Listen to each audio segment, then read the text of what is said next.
All right, all right. I was asked to talk about the generation gap. Okay. I thought that was really interesting. I thought that would strike up a lot of conversation. So I picked that conversation for our late night discussion. I might start doing this every so many nights. I think this is a good idea to let you all ask questions and pick some topics to try to see what I'm going to say. So the thing is, when I do this, I don't want to do it from the point of view I got all the answers. I want to do it from the point of view of what I think, and also what would be different about this when you pick the topics. You all will have to put in information that could guide me to what direction you all want the discussion to go into. I won't be able to do it like when I make up a discussion, because when I make up a discussion, I already have a way I'm going to relate it. With this, when we do this, this is pretty much a open discussion, and this is you're putting in your input and me trying to figure out what I think about it, but it's still got to be based off of the audience. So it's different. It's not like my other conversations where I got what I'm going to say. I'm not really going to switch it for anybody. I've already put my program together, what I'm going to lay down. This is like an open conversation. So I asked people, and they said, someone said they wanted me to talk about the generation gap.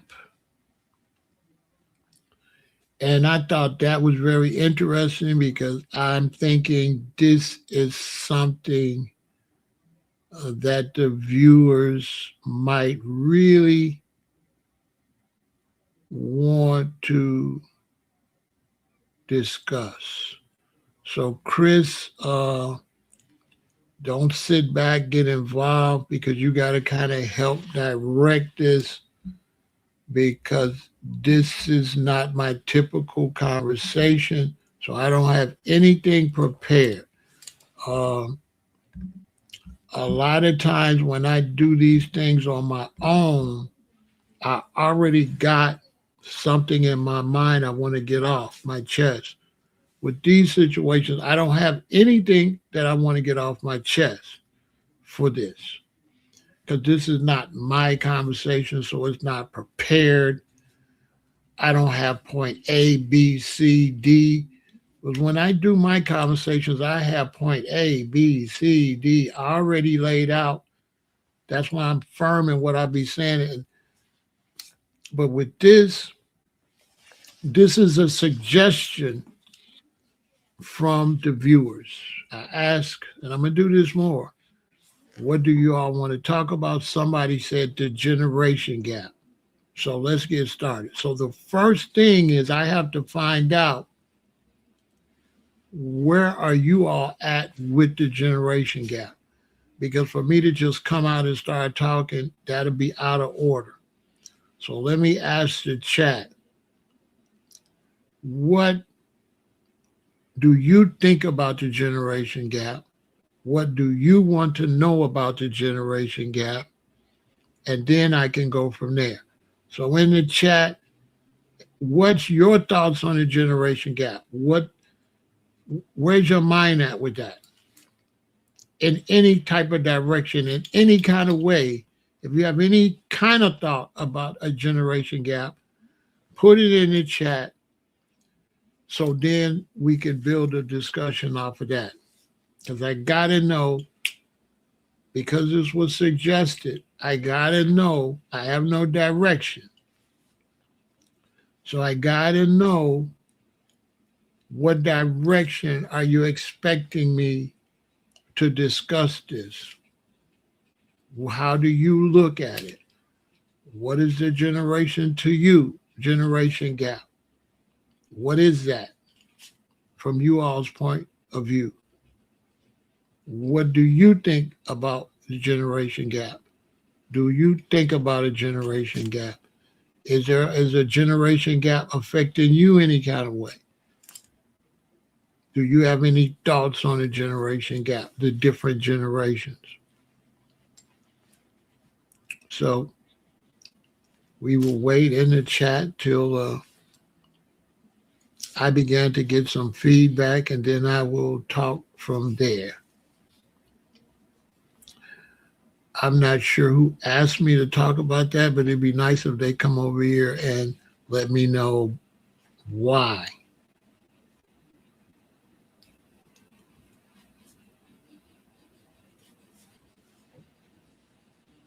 You said the generation gap is like 15 to 20 years. I don't know.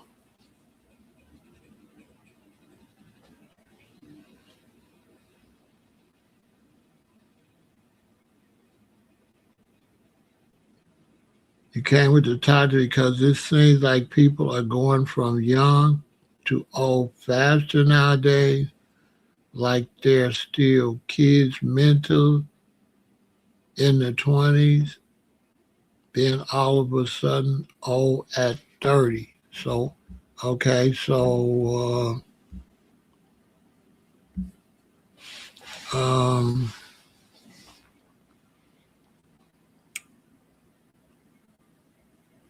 you saying they're kids at 20 and they're old at 30? What do you mean old at 30?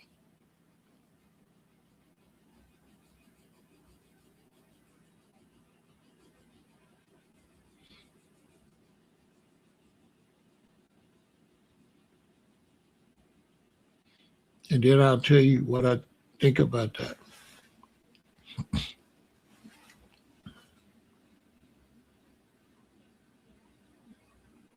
When you say they're old at 30,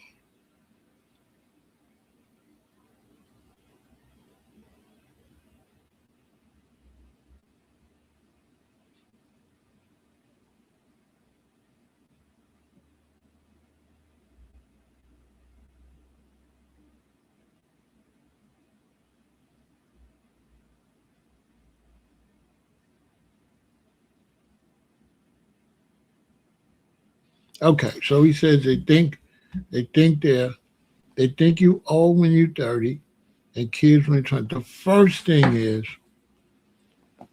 that statement is not all the way correct. That okay, if you're 30 and I'm 10, I might think you old. But if you're 30 and I'm 25, you're not going to be old. So that's not just clear. But let's start with the first part. You said like they're still kids in their 20s. Now, that's kind of true, but not really. Now, when you start talking about the generation gap, you got to take into consideration that the life you live changes. So a lot of the generation gap is a misunderstanding. Let me give you a perfect example. My parents' generation, you go to high school. You get out of high school, you can get any job you want unless it's a doctor or a lawyer. But you get out of high school and you can get a good job. My generation, right? And don't y'all troll and mess this up. Don't troll. Don't make comments back to back to back. but you can, but don't troll. Let some other people come in. We don't want to see your name 10 times in a row. Give us some space, then say something. So my generation, I went to kindergarten.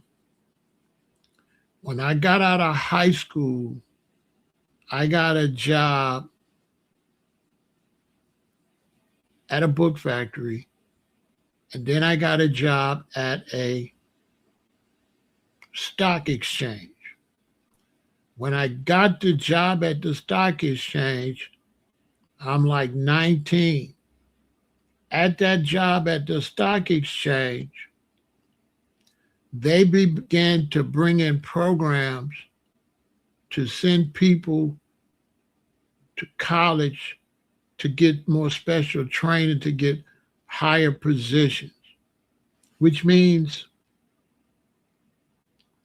they changed, right? So I was able to, we were able to get great jobs straight out of high school. Okay? So if you, when I got out of high school, I graduated on I think we graduated that Saturday. Sunday, my mother said, your auntie coming to pick you up Monday. You're going to go down there and work with her. So Monday, I got a job. I was working at W.F. Hall Printing Company. My girlfriend was like a sophomore, but she was supposed to be a freshman, but she was smart when she went to Catholic school and they moved her up. Then she came over to the Lutheran school.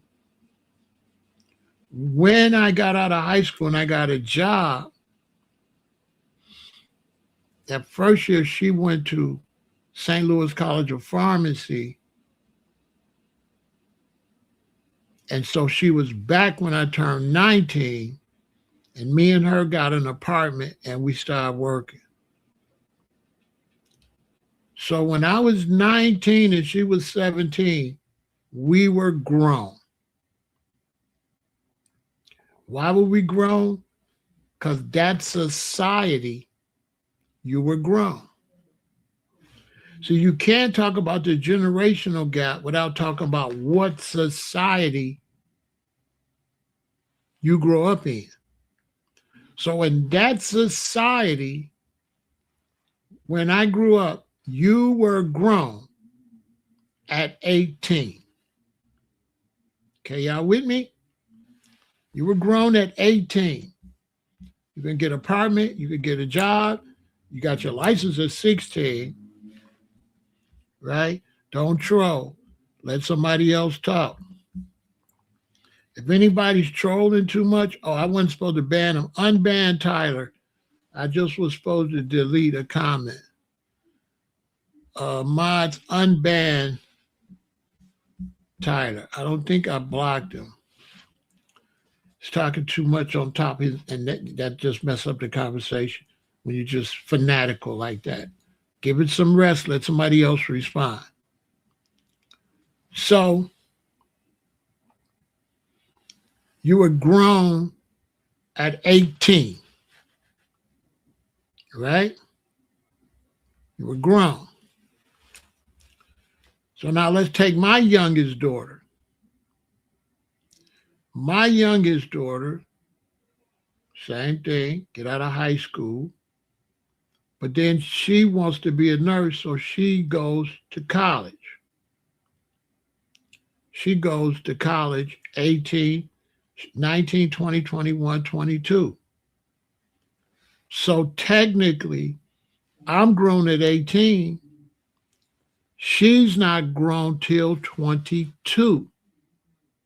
Why? Because college extends her childhood. You got to understand, being grown is based on employment. So whatever society you live in, If you can't pay your own rent and live on your own, you're not grown. So when I got out of high school at 76, we could be grown because all you needed was a diploma and they did on the job training. The next young generation, you can't necessarily be grown because you either got to go to a trade school or college. So you're not an adult. I was only adult at 18 because I could get a job at 18, I could get an apartment at 18, and I could make enough money at 18 to be an adult.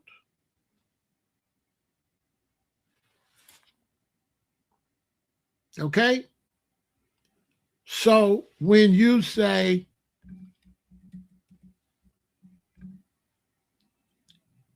like they're still kids mentally at 20, my daughter was still a kid mentally at 22 because we had to take care of her because she was still in school. She was a student. So when she graduated college at 22, her 22 was like my 18. Because when I didn't have to graduate college. I was able to get out of school at 18 and immediately get an apartment, immediately have sex with my girlfriend, immediately have our own place, have our own car, have jobs. Straight out of high school, I worked for a stock exchange. She worked for Payne Weber at 17 years old. There is no way you're getting a job at Payne Weber at 17, 18, probably 19 or 20.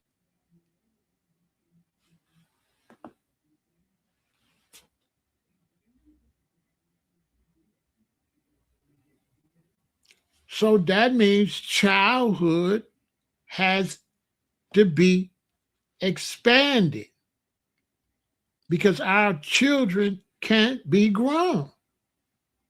Grown is not based on age. Grown, right, is based on when can you take care of yourself. And you live in a society where you can't take care of yourself until you're 24. Basically, because you need training.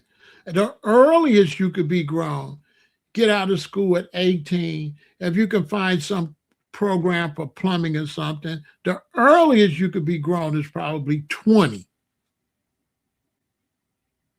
Probably 20, you could be a plumber or something. I'm not sure how long you got to go to school to be a plumber or an electrician. But you might not necessarily have to go to a 4-year college. You might be able to have a profession at 2 years. But now today, you cannot be an 18-year-old adult. So this is why, yes, you're a kid at 20. My daughter was a kid until 22. Not because she was a kid, it's because her society made her a kid till 22. Because her society said she can't be a nurse. She can't get her occupation unless she go to school 4 more years. So it took her 4 more years to be an adult than it took me.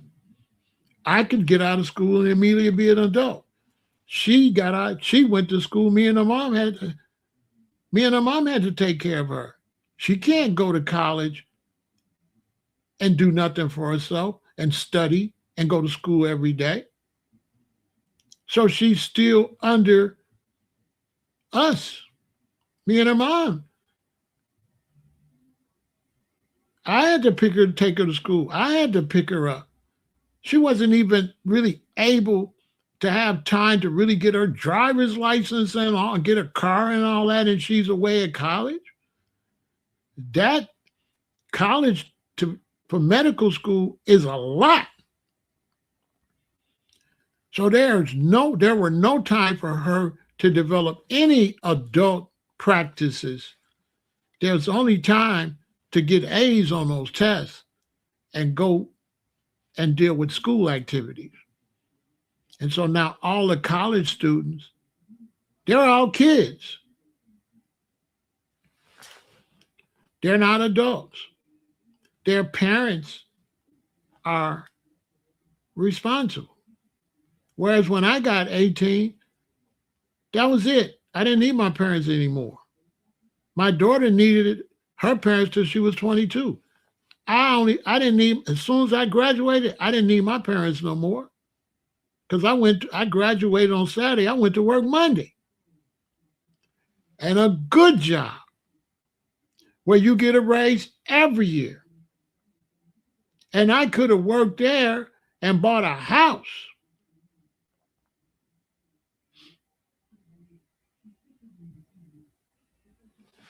So that's why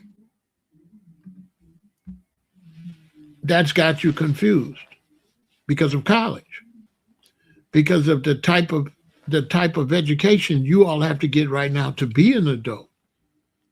Because an adult pay their own bills and live when they so. And how you going to do that? So a lot of times for this young generation, you ain't an adult till you 26, 28 sometime. It might take you that long to get on your feet in this economy and under this type of school system. So I hope that answers your question.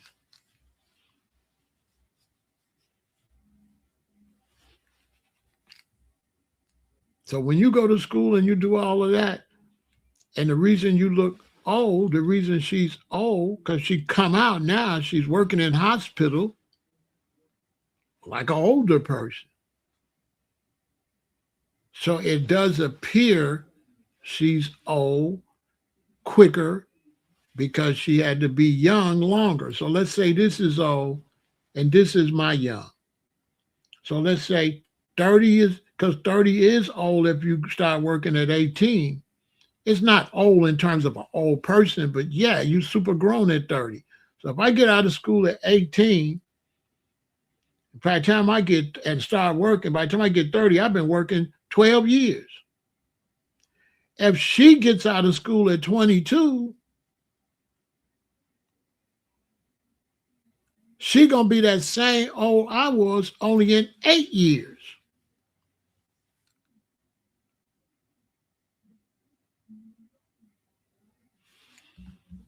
That's wrong. That's incorrect. He said we used to work our way up to money. Today, all expect top wages. That's incorrect. That is incorrect.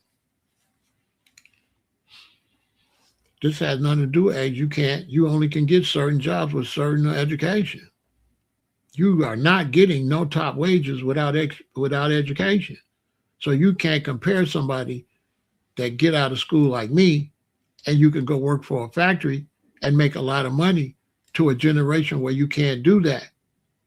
So they're not expecting top wages. They have to go to school to get jobs to get top wages. So you saying that wrong. They're not expecting nothing. They're doing what society's allowed them to do. So you can't say they expect top wages when they get out of school and rent is $1,900 to $2,000 a month. You're saying that wrong. That is totally incorrect. Because I get out of school and my car note gonna be $250 and my rent gonna be $2,000. You can't say I expect top wages.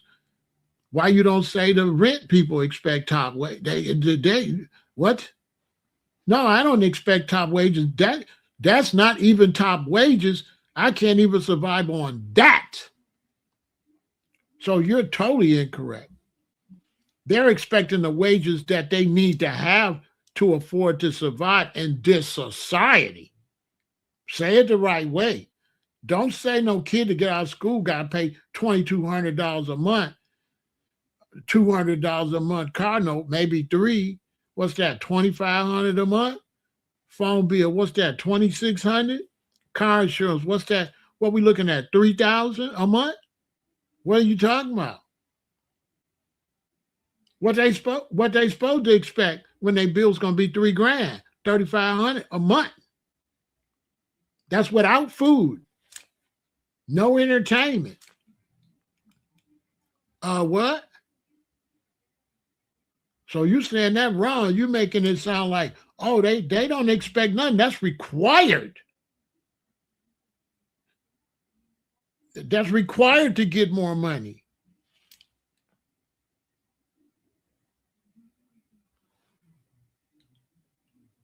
That's required. Exhibit A.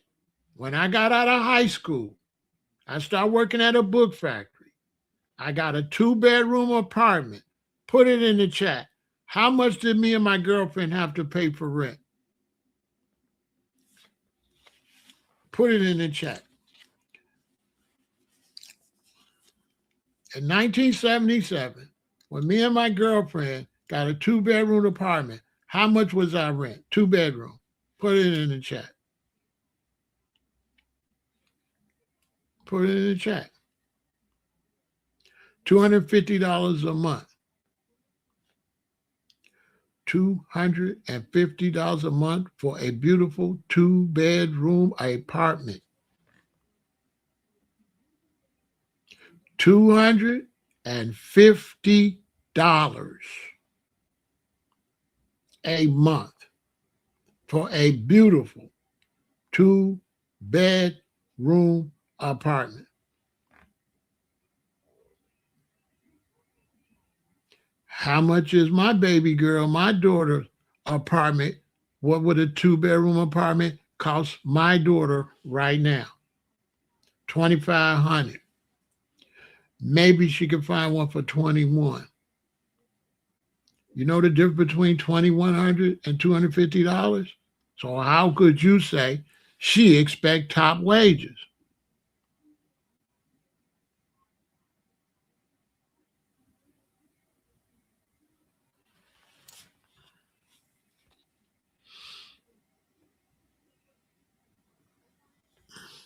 How? Nobody's getting paid no $3.25 an hour. Nowhere I know. I don't know anybody getting paid that.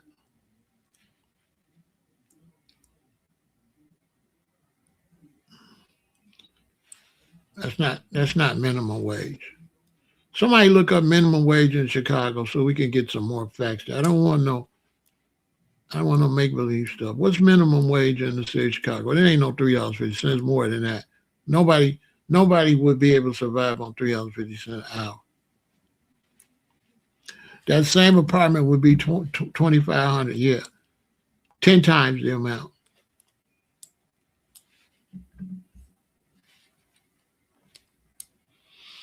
So let's talk some more. I don't want to stick on that because we're talking about generational gap, and I've already shut that whole conversation down. That's shut down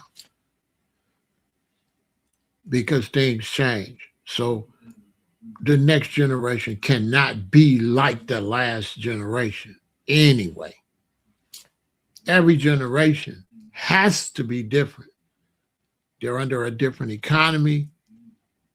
They're under different everything.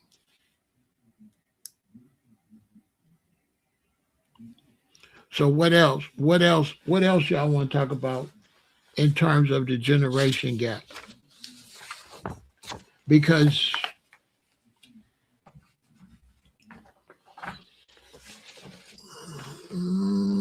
the generation gap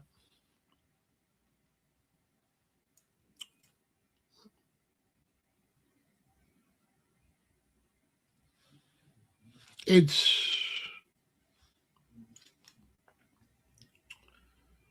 not 100%. It doesn't really exist.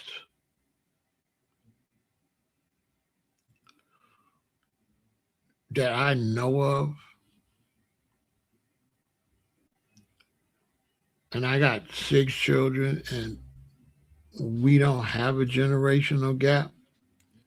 I think a generational gap is a make believe mindset, maybe from the younger people.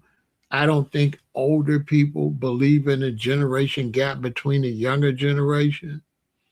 I think the younger generation believes there's a generational gap with the older generation. But the younger people don't know what they talk. They don't know nothing. They're young. They haven't learned anything. Now the young folks don't show respect.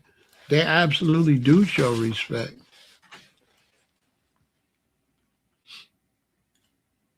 I think that's generalizing.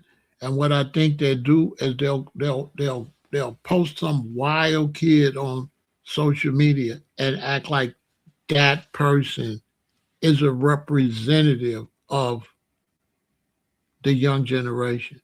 So I think a lot of what they say about the young generation is stereotype. So I give you an example. Downtown Chicago, we have like the team, well, all the teens go downtown, right? Team takeover. I'll give you a perfect example. So we have a team takeover. So a whole bunch of teens go downtown. They take over downtown. So it's like, say I'm young. I'm going down there, me and my friend down there. We down there as the teen takeovers, a bunch of teens. We down there because they say everybody going to be downtown. What else we going to do? So we all go downtown. So let me give you a perfect example. Let's say me and Baby Lane and Santabio, Doxy. Let's say y'all, we all the same age, we downtown. We stand around, yeah, girl, yeah, man, we having fun. It's a teen takeover. Now, let's say we standing downtown and we look over there and some young kids start busting windows and stuff, acting crazy, right? Now the news come in. They zoom in. They show us all downtown. And they say the teens. But it's not really the teens. We didn't do that. That's a small group down there with us doing all that stupid stuff. But yet when they take the picture, they're going to say these kids, these teens. But it was, no. That's some people with us that don't know how to act. And then you stereotype the whole crowd. If you go and you look at any footage of the teen takeover, you're going to see the majority of the kids is just good kids standing around. And you're going to see it's like 20 or 30 of them that's ruining it. And if you be in the Black community, and you go around situations with young people and something happens, you will always hear the young people say, dang, we can't never have no fun. They always come and mess it up. So the good kids be disappointed because the few bad kids come and mess up them. They just trying to have fun. That's the facts of it. Then people start generalize these kids, these kids. No, it wasn't no these kids. It was those few ones. That does not represent them children that was down there. Them ones acting a fool, go arrest them, put the cameras on them, punish them, and let the rest of the children come have their fun. I'm going to tell you why. When I was young in 6th grade, you used to have a 6th grade graduation where you get ribbons because you used to graduate in 6th grade. 6th grade, you graduated from elementary school, right? When I was young. You graduated 6th grade. Then 7th and 8th grade used to be called junior high school. Then you go to junior high school, and then you graduate. Junior high school, 7th and 8th grade was just like going to high school. It's like pre-high school. So when I was young, You would graduate in sixth grade. And when I was young, sixth grade graduation was similar to you all's high school graduation. So when you graduate out of sixth grade, that was like graduating out of high school. When you graduated out of high school, that was equal to graduating out of college.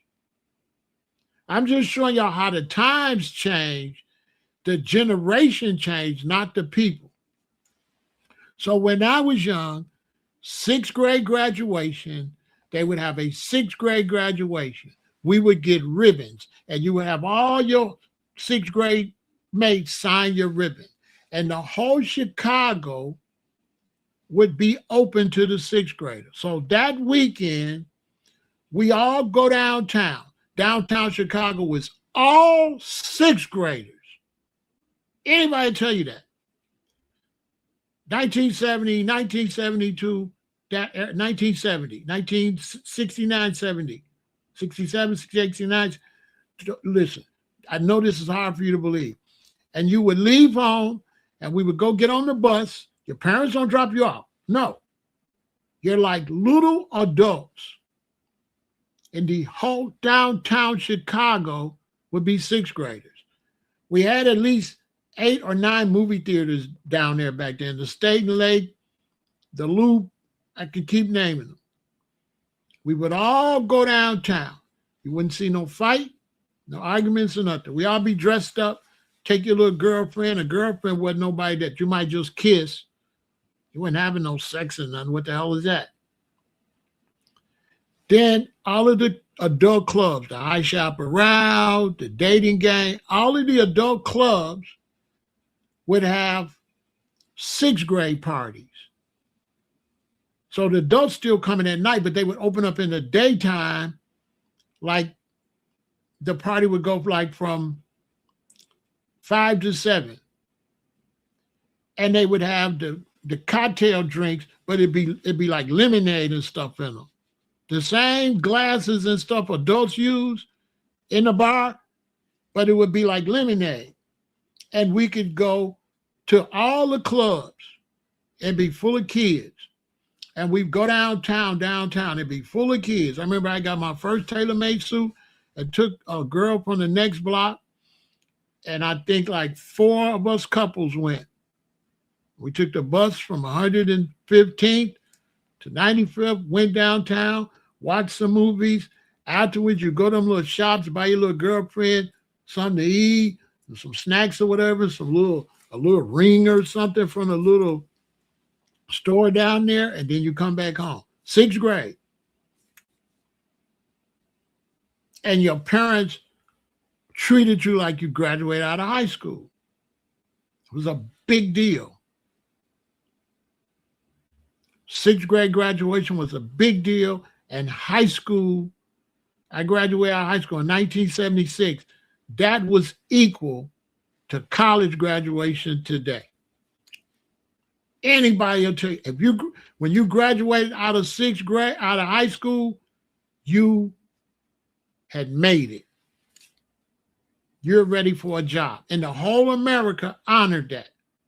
You got a high school degree, that used to be equal to a college degree.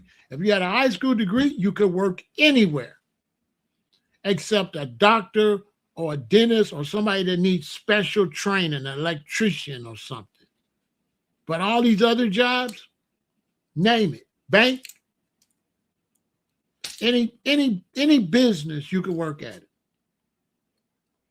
And what they used to do is, let's say you just graduated out of sixth grade. Out of eighth grade. Out of high school. Let's say you just graduated out of high school. And you come work for me, I work for some company. When you come to apply, you go to a little office and you apply.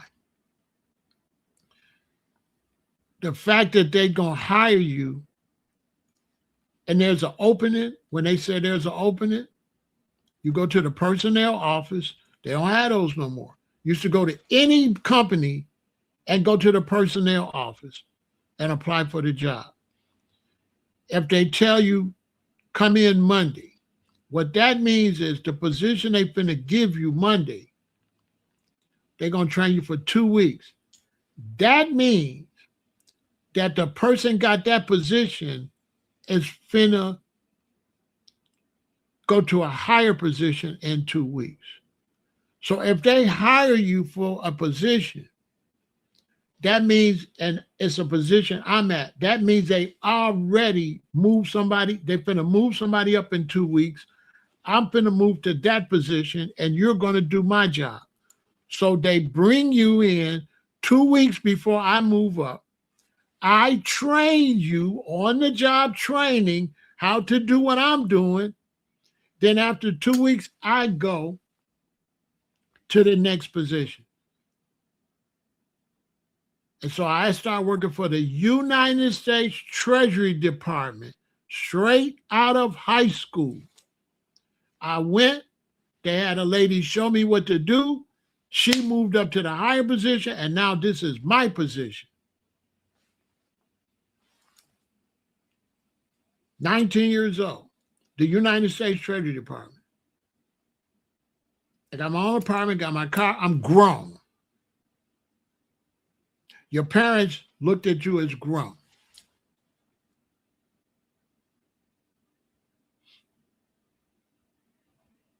And so we acted grown because the difference was the parents, your availability to go do things was based on your behavior. And in those days, if you would have went downtown to the teen takeover and they would have said the kids down there acting a fool, your mama would have turned on the TV. She would have go watch the news and she looking for you. And if your mama see you down there acting a fool, you ain't going nowhere no more.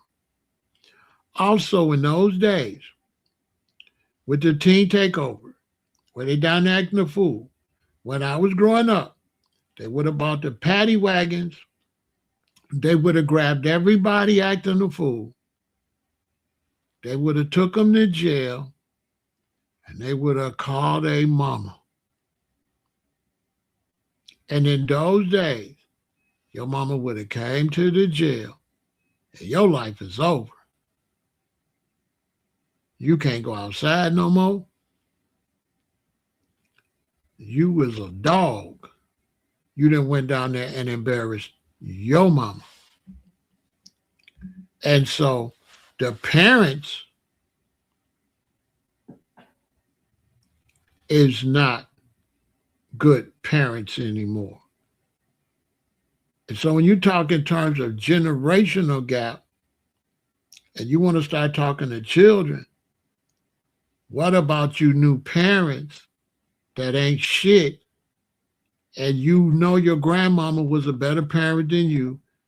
A lot of times your mama was a better parent than you, and you decided to be a loser and not stand on your children. You decided not to spank your children. You decided. So how are you parents not the part of the generational gap when y'all didn't raise y'all kids like your mama did? Y'all didn't raise y'all kids like the grandmama did. So how you going to say the children are the generational gap when there was no generational gap? You're just a loser and you didn't stay with tradition. And you created a gap by not raising your children the way great-great-grandmama did it, grandmama did it, and mama did it. You decided you don't spank your babies. You don't do this, you don't do that. So the generational gap has always been the adults. It's never been the children.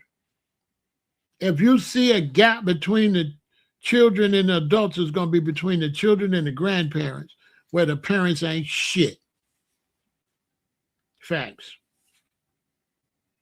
There never was a generation gap from the young ones up to the older. It was always the older ones that created it. It was never was the next generation didn't create no gap. There can't be no gap if you raise your children the way they used to raise them. There's only a gap the adults create the gap. You show me any boy out here and you say he different. His mama different. That's why. That's not him. That's not him. Because if he had my mama, he wouldn't be like that. So why are they like that? It's the parents.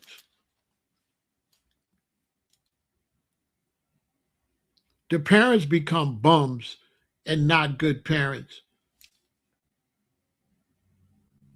Yeah, the parents. The parents create the generational gap always come.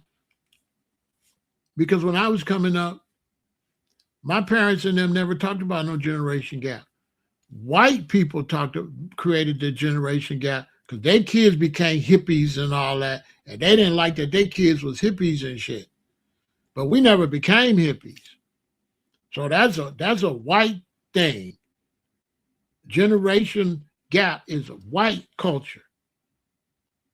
Their kids became hippies and all that. I give you a perfect example. So I ended up going to a Lutheran high school. It was white kids and black kids. And you couldn't wear jeans. They wouldn't let us wear jeans. So we boycotted the school. And our argument is our jeans is iron, our jeans is fresh. It's these white kids got holes in their jeans and shit because there was a difference between the culture.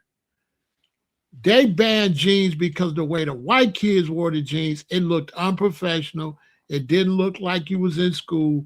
You looked like a bum, like a hippie bum with holes in them.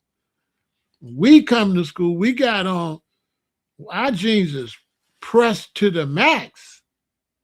So the black kids, we boycotted no jeans. And one of our arguments is we don't wear jeans like y'all. Don't boycott jeans. Fix y'all jeans. Fix y'all jeans. Don't wear this. Don't wear all these holes in jeans and blame us. We don't dress like that. Because at that time, black girls was wearing Jordache. That was the beginning of designer. Yeah, 1972 was the beginning of the designer clothes. Jordache was the beginning of designer clothes. That's for act anybody. Jordache jeans was the beginning of wearing designer clothes. I'm giving y'all real history. Ask your mommy now. They're going to tell you you're absolutely right. That was the first time somebody wanted their name on. Because us as boys, we just wore regular khakis. Y'all call them diggies. We just wore khakis and we just wore jeans, Levi's. We ain't wear no designer jeans. We just wore whatever jeans they sold in the store. Then they got some special jeans.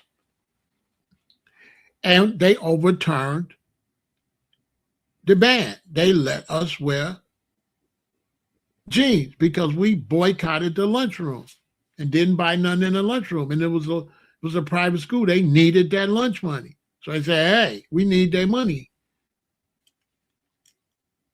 Yeah, as a young dude, 15 years old, 14, 15 years old, we boycotted the lunchroom. Because you mean what? Because we used to iron our jeans with creases in them. Come on, man. Our jeans was fly. What did you talk about? No jeans. Y'all make them white kids wear jeans like how we wear them. Don't try to ban us because y'all tacky.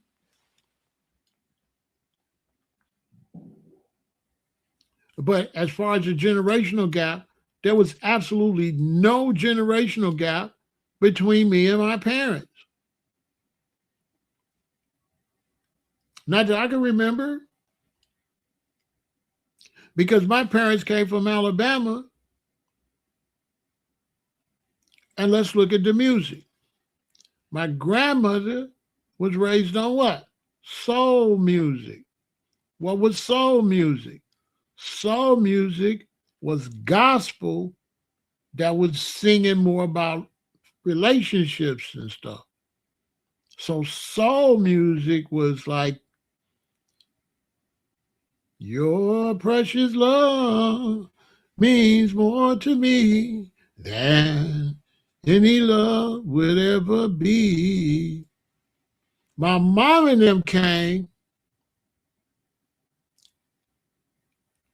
And then their music was not like my mama music, wasn't like my grandmama music. So my mama music, my mom and them was the new generation. So my mom and them knew they was the new generation. So they didn't hate on me and my sister because we was the new generation, because they was a part of the new generation. You understand? So there was no generation gap because my parents already know how it go. Because my mama music is Jimmy, Jimmy, oh, Jimmy back. When are you coming back? Hey, he called me on the phone about 3 times. So her music was a little different than my grandmama music. My grandmama music was the old soul. My mama music was R&B, rhythm and blues. It was more hipper. My grandmother enjoyed my mama and daddy music because the older people, they want to see you do the new stuff. So there wasn't no generation gap. The first thing when me and my sister go down south, the first thing the old people say is, come here, y'all, do them dance, y'all do. Put them records on, y'all be playing. Do them dances. That sound like a generation gap? All the old people want to see us dance to the new stuff and do the new dance. Why? Because they used to do the new dance. They used to go to the juke joint and do the new dance. So in the Black community, there's never been a generation gap because every generation always was different from the last one. So they already know that's how it go. Your daddy was already used to be a jitterbug.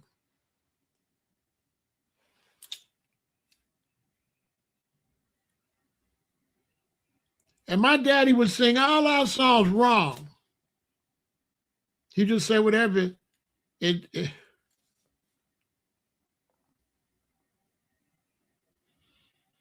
my dad, we want that stuff. Gotta have that stuff. Daddy, he said, we want the funk. Oh, whatever. My daddy be there. We be playing Parliament. My daddy be there. We want that stuff. Gotta have that stuff. Yeah, we want the stuff. Gotta have that stuff. Yeah, that man singing that thing. Daddy is we want the funk. Oh, okay. Some. He's saying that though. But my dad would sing all our songs. My daddy would sing them wrong. But he liked them. He didn't know what the hell they were saying. But he know the kids like it. And they want us to come in there.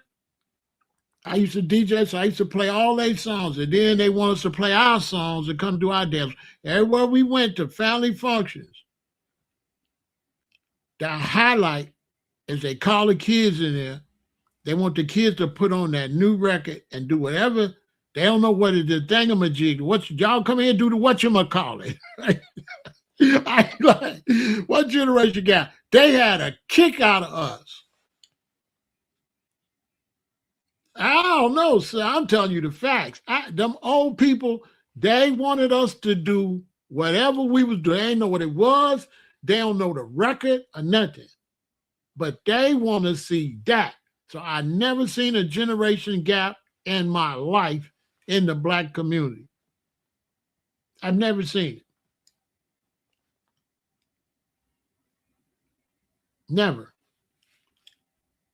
I lived in O Block, and the old people didn't have no problem with them young BDs. They just, and then I tell you something else too, and they did not, inside O Block, they nice in there and they good in there. The reputation of O Block is for the dudes outside of O Block that they go beef with. But in there, if you go in O Block, you're going to see little boys riding their bikes, girls jumping rope, kids running, playing tag. You're going to see the young gang members standing around telling jokes, talking. You're not going to see no fighting or no gang stuff inside of O Block. That's all false. It was known, don't come in there if they don't know you. But everybody living there know each other. They not beefing like that. It might be a fight here and there nowadays, but they ain't in there shooting and all that because there's kids in there. You got to understand the young gang members got babies. They having sex. They got kids. See, they don't talk about that. Them young BDs got babies. They got girls they love. And when you go in O Block, I lived in there many years, it's kids riding their bikes and playing on the monkey bars because they got little stuff in there playing. And the BDs in there walk around smoking and talking. And then when they have fights, they have controlled fights. If two dudes get into it, then the older BDs go and they stand around, they fight, then they break it up. If you grabbing, stop grabbing. All you know, grabbing, no grabbing. And stand you back up, you got to stand up, fight. Then when it's over, you got to hug. When it's time, you got to hug. I lived in there many years. They come knock on my door. Ja Rule, better go get your car, the police out there. They towing cars. Sometimes I be parked across the street and they finna do street washing or something. These gangmen, these BDs, they knock on my door. As far as they're concerned, I'm just an elder. I'm just an older, you know what I'm saying? And then right outside my window down there, they would be standing around down there outside my window. And every weekend, there's an old lady down on the first floor. Every weekend, like clockwork, you hear her holler, "Get the hell out around outside my window, man, get out of that noise." They'd be like, okay. She would cuss their ass out every Friday and Saturday night. Mama would cuss their ass out outside her window because that's like the middle spot where everybody stand. And they would go, okay.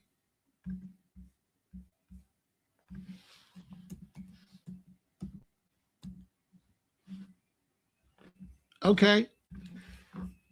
These are facts.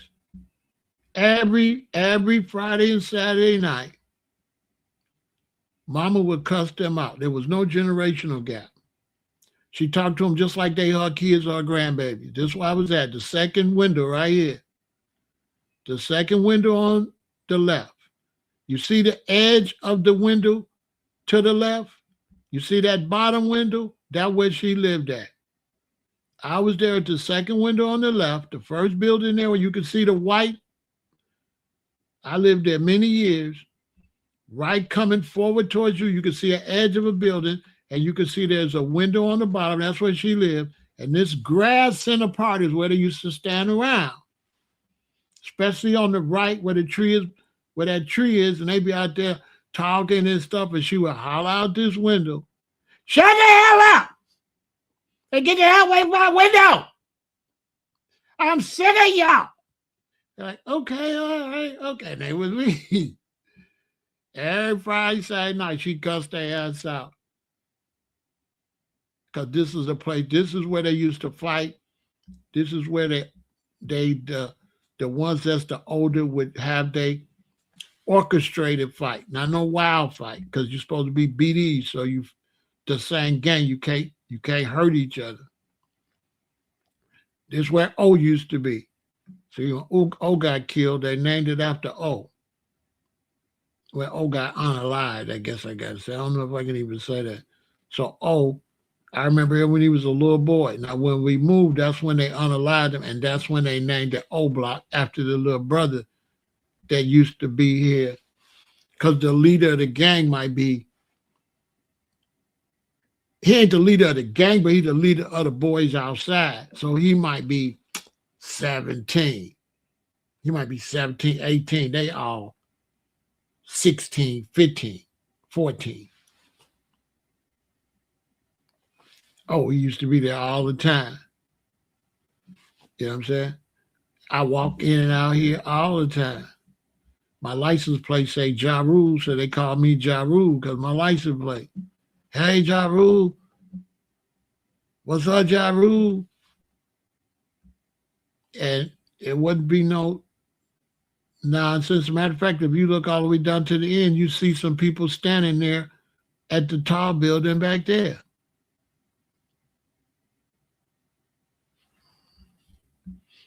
And so there was no that in the black community, we don't really have no generation gap that I know of.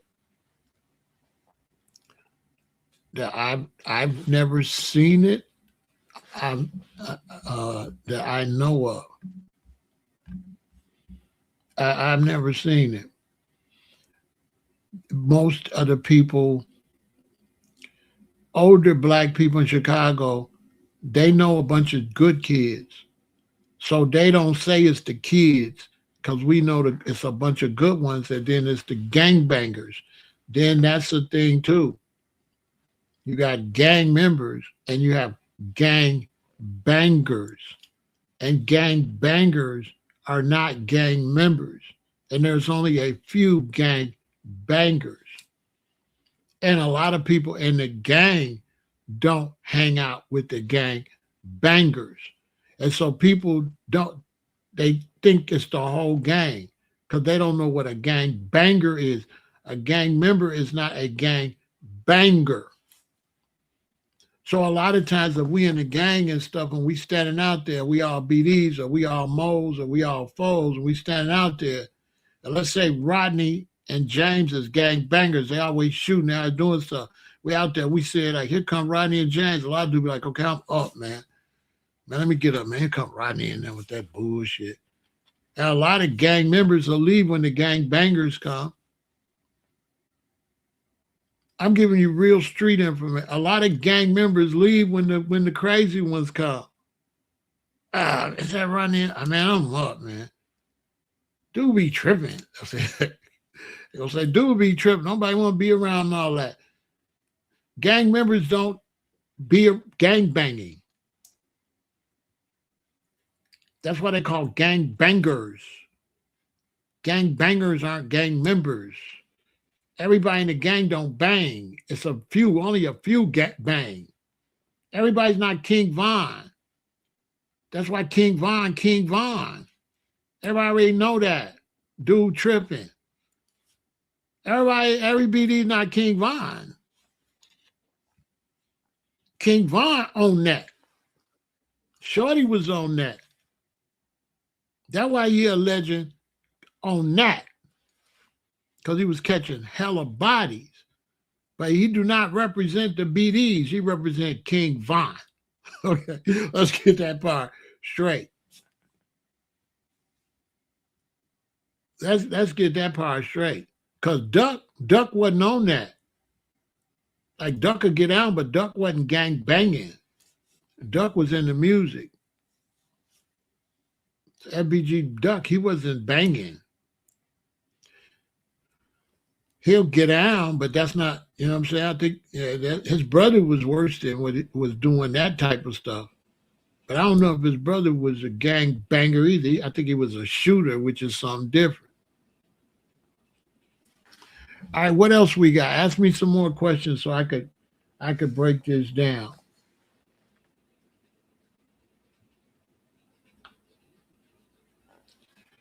And I'm going to get to this part. A lot of reason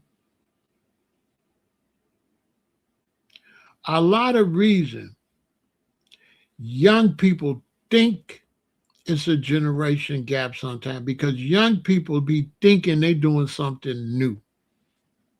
It's the young people sometimes think they new. So let's say I'm a gang member. I've been out here wilding and stuff. I'm in and out of jail. I'm tired. I married Keisha. Me and Keisha have a baby. I'm chilling. Shorty come out, he wilding. Now he think he really doing something because he don't see me doing that. He think he doing something new. This is what be happening. It be the young people be confused. The older people don't really believe in generation gap because all the older people already been a different generation. My mama was already a different generation than my grandmama. My grandmama already was a different generation. So we already know. It's the kids that they think they're doing something new. So if anybody's confused about the generation, it's always the young people. It's always some young dude that'll see my gray hair and stuff and think he doing something new. I'm the only one know that Shorty don't know what he talking about. I know Shorty don't know my resume. I know Shorty don't know everything he do come from me. Shorty got the little switch on his gun or whatever. I know we the ones first bring the drums to the hood. We the ones bought the Uzis, the tech. We the one upgraded from the old revolver.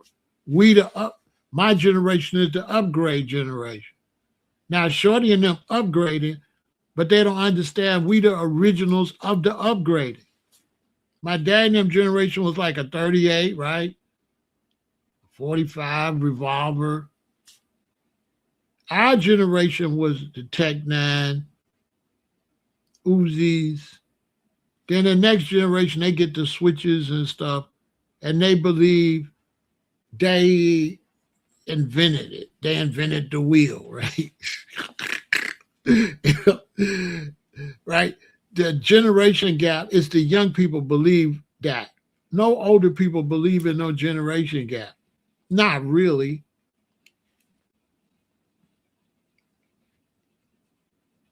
Most older people problem is with the parenting. Most older people, when they see young people doing something totally different, they say these parents ain't shit. That's the main thing that changed in the black generation. The young parents is soft. Your son don't got to empty the garbage. He don't got to do no chores. He can fail classes and still get new sneakers. So there's not no generational gap between me and your son. It's you. You is creating a gap because you suck as an adult. Adults create the gap if there's a gap. Because adults, the newer adults is the lamest black people ever. They're creating the division, the adults, not the shorty, not the one young one. The mama that's a friend with her son, she her son a friend. That's it don't yeah. That's what's doing it. It's the older ones. They always talk about the gap, like the young people so different, and why is it a gap? No, the older people don't raise their children. They lames. It's not the kids. It's not the young gamers. It's their mamas in them. My mom was never my friend in my life. She was always mama. We never call no adults by their first name. Your mama have a fit if you call Miss Smith Odessa. You better not. Because she's always Mrs. Smith. And so when they try to say the generation gap and try to talk about it, it's not a generation gap. It's a lack of parenting. The young generation are the worst parents ever in the history of Black America. You're just horrible.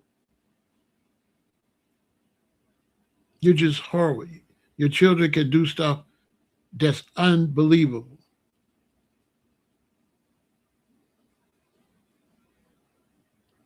So if you are going to talk about a difference, it's the adults, it's the young adults. They're the worst. And because of that, their children are going to be much different than everybody else in the Black neighborhood. You raising monsters, And then everybody gonna blame the monsters. You ain't gonna blame the parents. It's the parents though. It's not the show, it's not the gang members, it's their mamas and daddies. So they want to talk about generational gap like the gang member and me. No, the mama creates the gap. No, the internet ain't got nothing to do with it. It's the parents. Internet is doing nothing. The internet is doing nothing.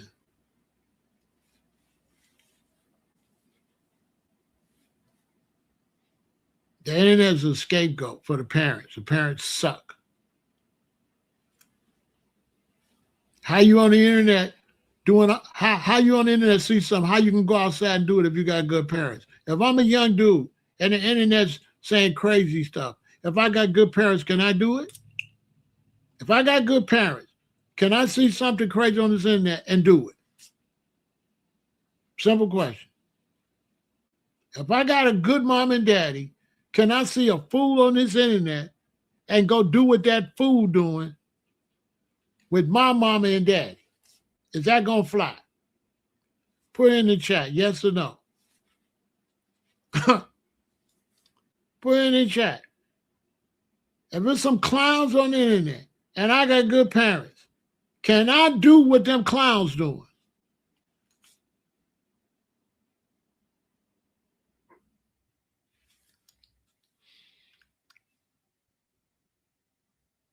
Because you look at the internet and then some shorty look at the internet, his parents ain't no good and do it, and then you say the young generation, but all our kids that ain't there, you're not judging them. So the judgment be foul.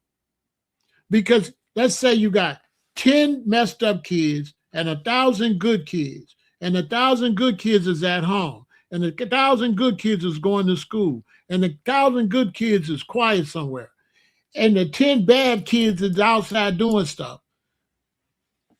What's going to be your interpretation of the young people? It's going to be based off the 10 you see, because you don't see the thousands. So you're making your judgment off the fools you see, but the fools you see is a small number. That's a fact. Anybody tell you that? The bad kids is a small ass number.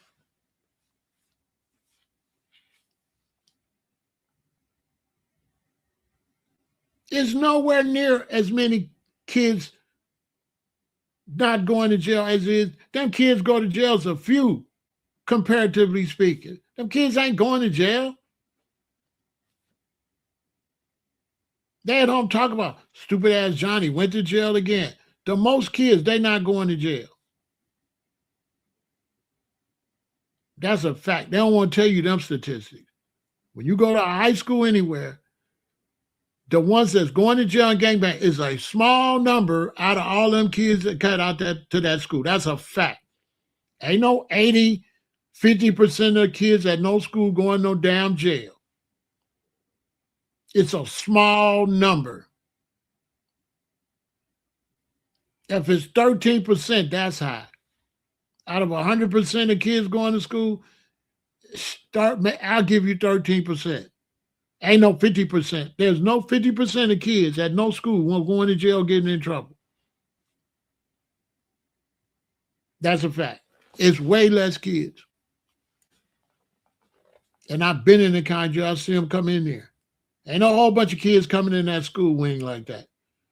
A few losers, comparatively speaking. I went to the Lil Durk concert. 95% of them kids in there was all good kids. Facts.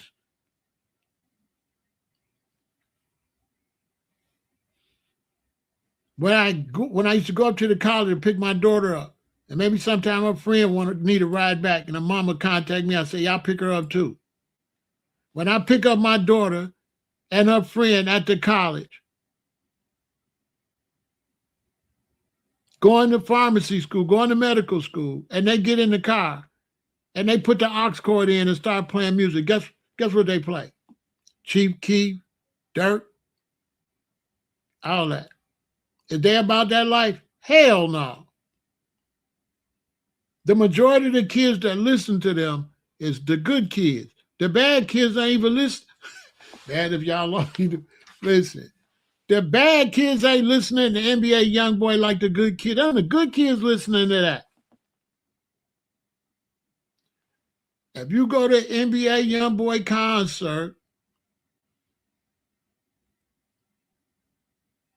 no less than 80% of them is good kids. They ain't doing shit he's saying, and they like the emotional songs. They don't even like when I went to see Dirk, they don't even like his gang songs. They like his emotional songs.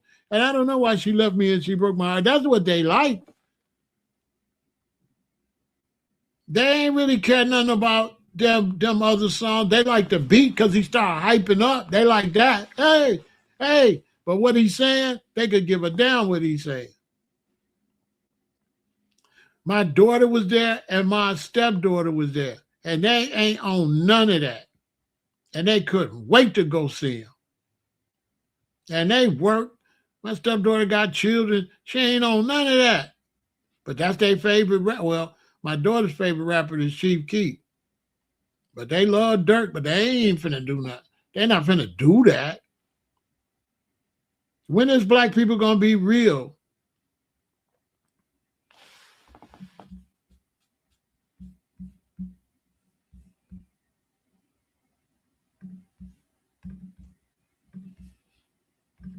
The idea that the music, y'all think the music more powerful. That music not that powerful. You can give me anybody can come debate that. And I got too much proof that the music ain't that powerful. The music ain't nowhere as powerful as they telling you. Nowhere, not even close.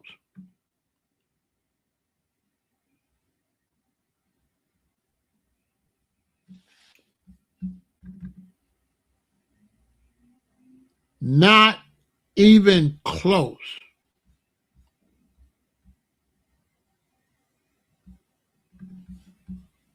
The music is not what they be lying. When I was growing up, my favorite group. So I went home and put that shit on he got on. Put it in the chat. Parliament Funkadelic was my favorite. That I put that on.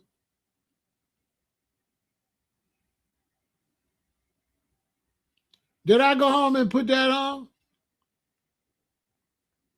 Did I go home and put on some knee boots? I just want to know. This is my favorite group. Did I go home and put on some knee boots?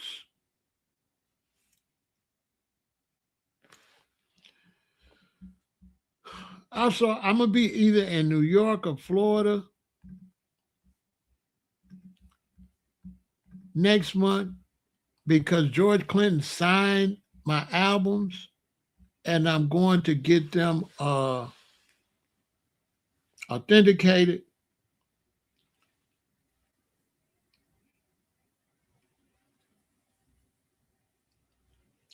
And they're giving me different prices, like 10 grand. I want more than that, though. I want at least 40. I'll take 40 grand. I ain't taking on 10. Not for all these. These all the groups. This Brides of Funkenstein, Fred Wesley and the Horny Horns. When George Clinton was signing them, he said, I don't even have these. This the Parlettes, the Brides of Funkenstein, Bootsy, Fred Wesley and the Horny Horns, Fuzzy Haskins. This the whole Parliament clique. George signed them for me. He kept staring at them. Oh, wow, George said, I don't even got these. I really need to sell them to him because George said, I don't even got these.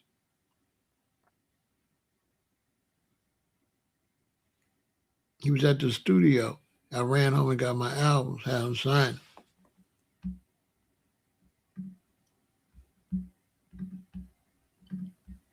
But as far as a generation gap, I got 6 kids. We don't really have a generation gap because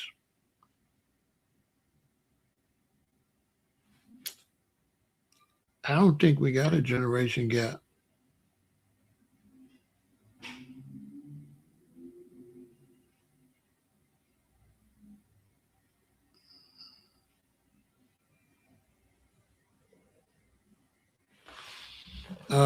Being friendly to your kids. I don't know how you use the word friendly, Juliet.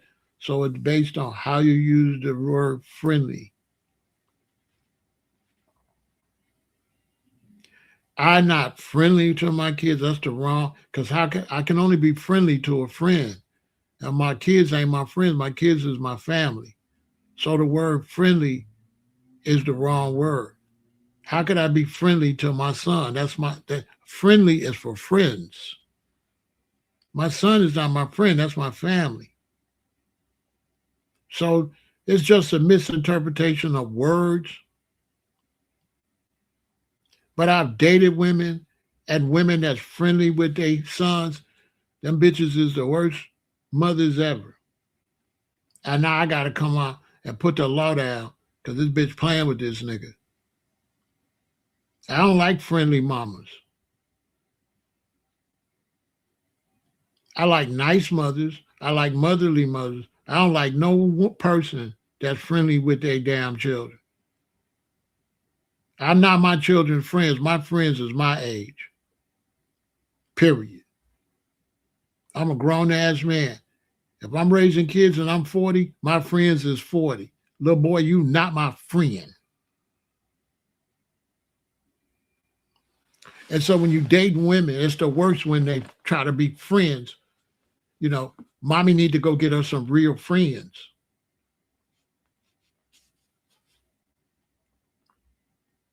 Because a family member can't be a friend. So in terms of the word you use, it's totally improper. Because how you going to be friends with a family member? Because technically, my family member is ranked higher than a friend.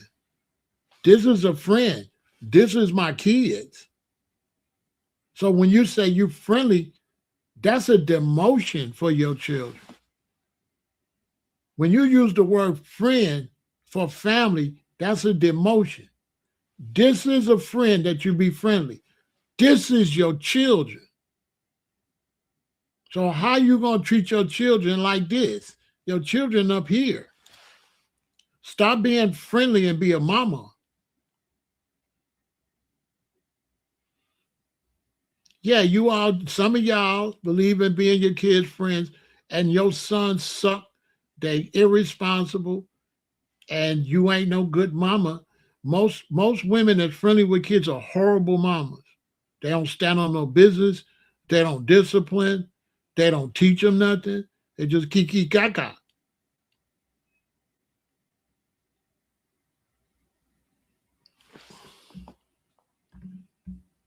Let me show y'all something. I'm gonna keep it real. I had the greatest parents you can ever have. Let me show y'all something. I'm gonna tell y'all the actual fact. My parents was the most loving, best parents I could ever have.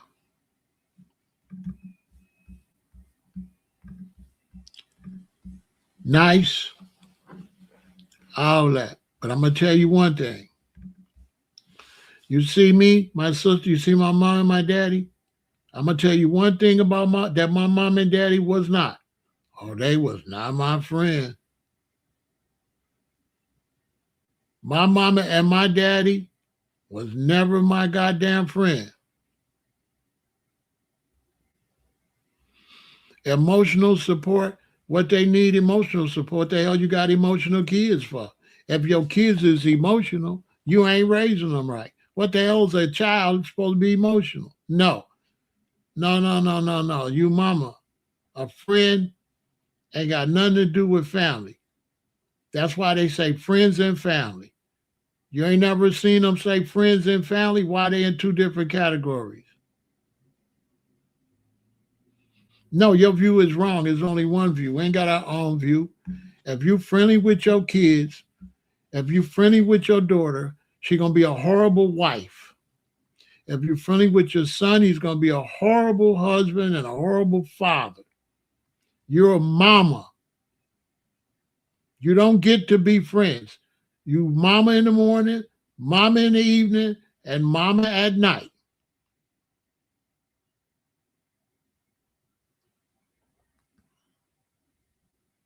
And many times that's single mom shit.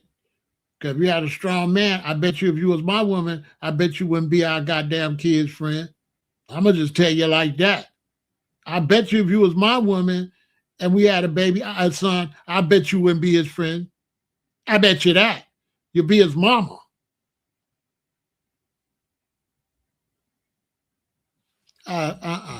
Don't y'all listen to her. Yeah. I got to delete all that. Don't type it no more. I'm just gonna delete it. That's bad information.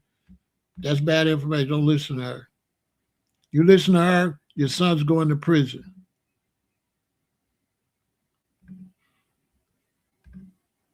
Yeah, you come back later. Don't listen to her. If she's a friend, she's a horrible mother. The gangbangers, they mama's their friend. Facts. The shooters, the gangbangers, the ones that can smoke all in the house, if you go see, they mama be their friend.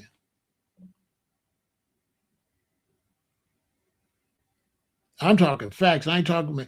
If you go and you check the kids, the boys is always getting in trouble. If you got a good son and you send him to school, and there's a boy at home picking on him, I guarantee you, when the mama come up there, she gonna be his friend. Not only she gonna be his friend, she gonna make excuses for it because that's her friend. Well, he ain't, but he this, but he that. That lady Juliet don't know what the hell she's talking about.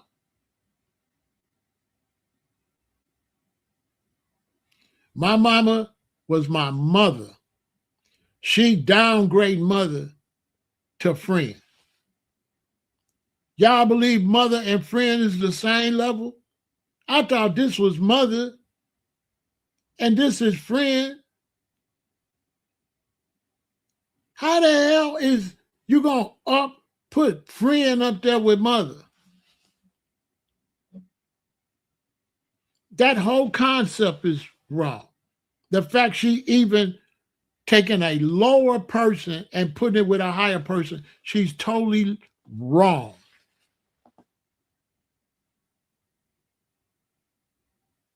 Mother is way higher than friend. She trying to put mother, she lowering mother. This is mother, this is friend. She lowering mother down here. Making mother get the hell out of here. Your damn friends is up at school. How your mama like your friends at school? I grew up, I had a lot of friends. You telling me my mama was like that? What? She flipped the word friend. Because then she'll turn around and say, so are you going to hang out with your friends? And then you ask her, are your child's friends equal to you? Well, shit. Your children got friends, right? You say you their friend. Are you equal to your children's friends? You can't have it both ways. You got to stand on it. So you saying with your children's friends at school and you was the same. So I'm supposed to be the same as my son's friend?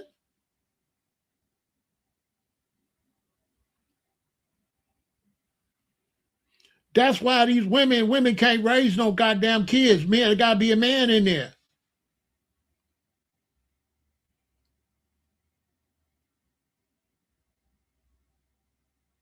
Because a man gonna get the kids straight and get mama straight. Yeah. A man will straighten Juliet out. Okay, let's get that straight. Hey,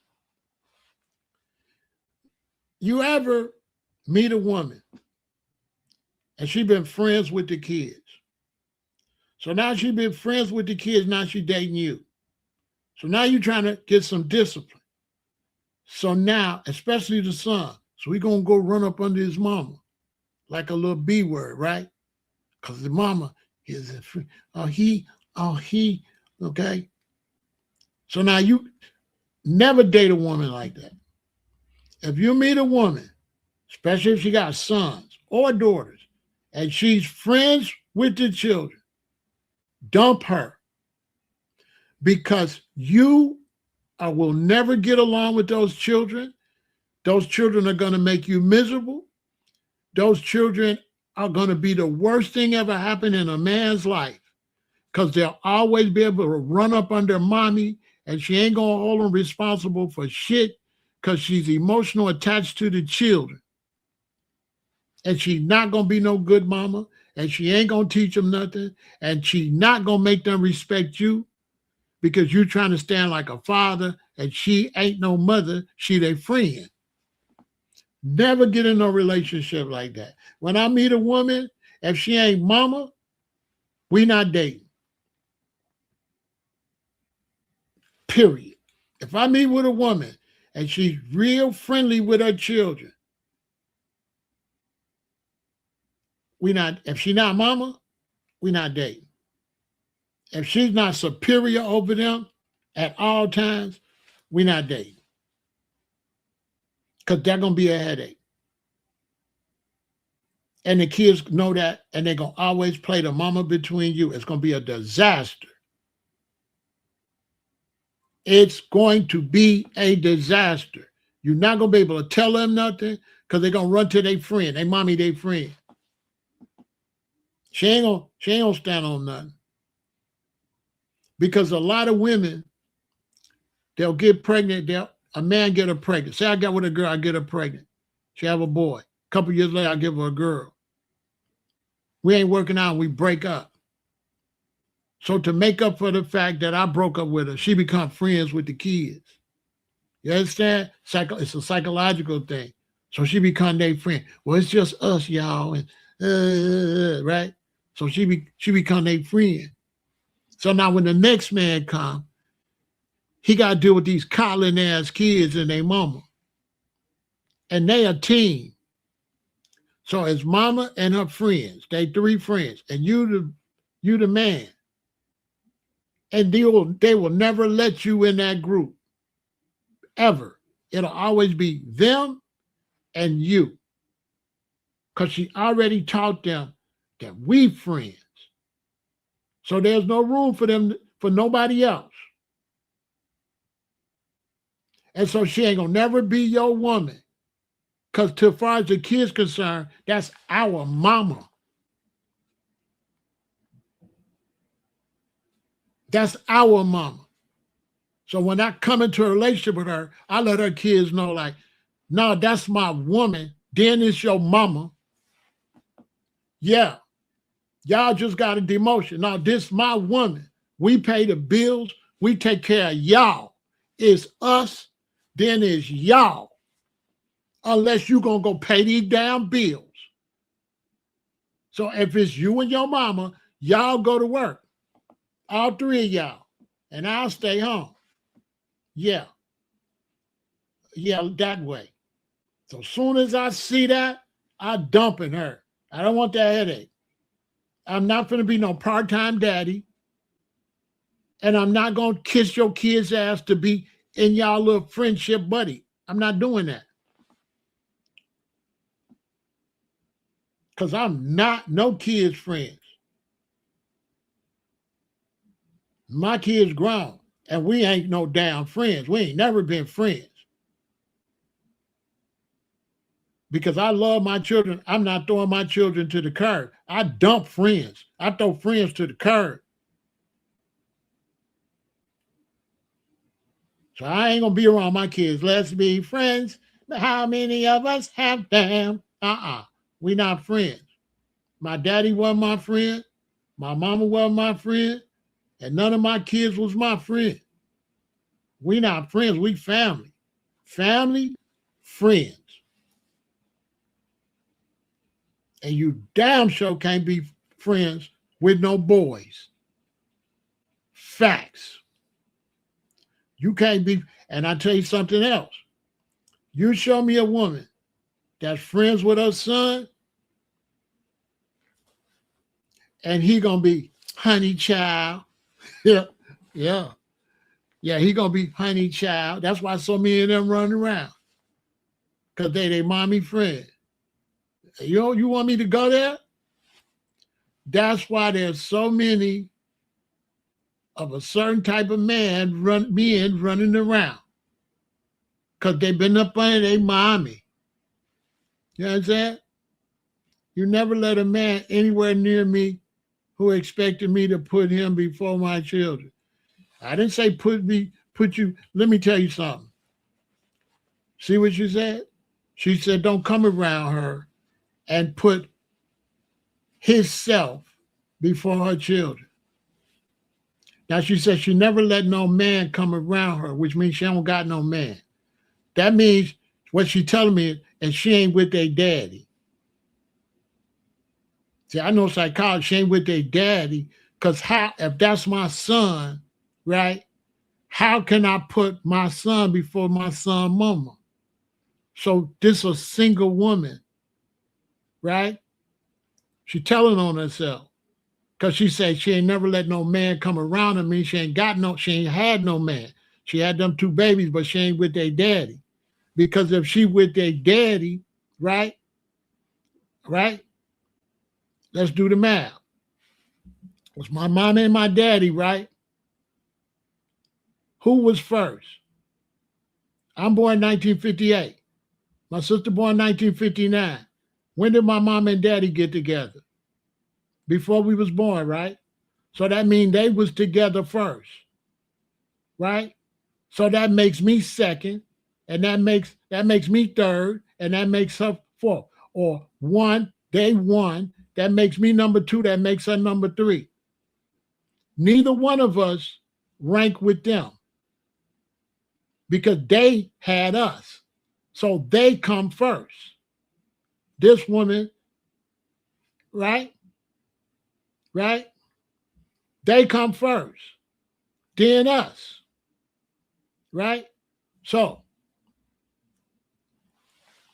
when I get bigger in my britches and I say something to my mama, guess what my daddy would say? Come here. Boy, that's my wife. You got to understand. My mother was my daddy's wife first, then our mother's. Facts. And my daddy made that clear. Hey, if I start growing up and say the wrong thing to my mother, my daddy said, come here. Let me tell you something. That's my wife. See, it was me and her, then you.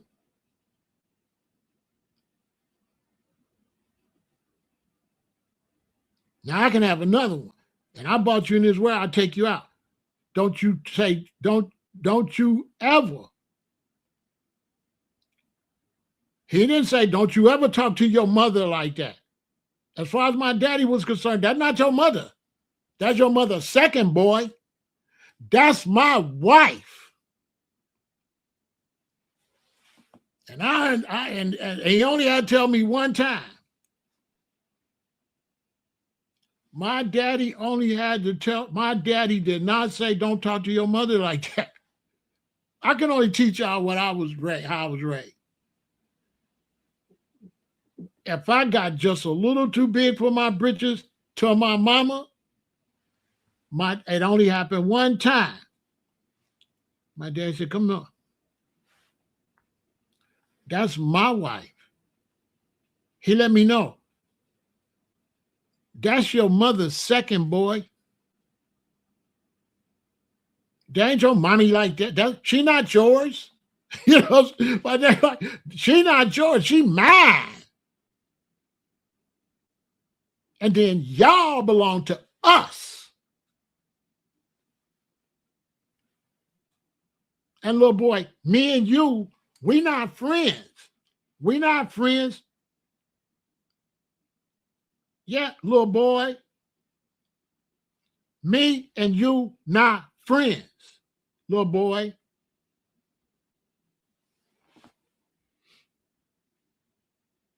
Don't let me have to tell you again. Because as far as my daddy was concerned, it go like this. I'm not your daddy. You my son. Okay. The ownership. I own you, little boy. You know, it was like, I'm not your daddy. You my son. Let's get that straight. I'm not your daddy. You're my son. Okay. I own all this. Your mama and y'all is mine.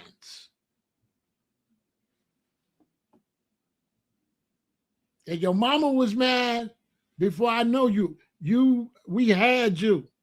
Me and her was already doing our thing. It was me and your mama.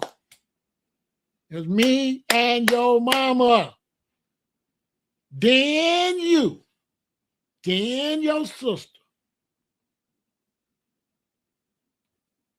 And I love you and your sister, but not more than the lady gave birth, not more than the lady that had y'all. You tripping.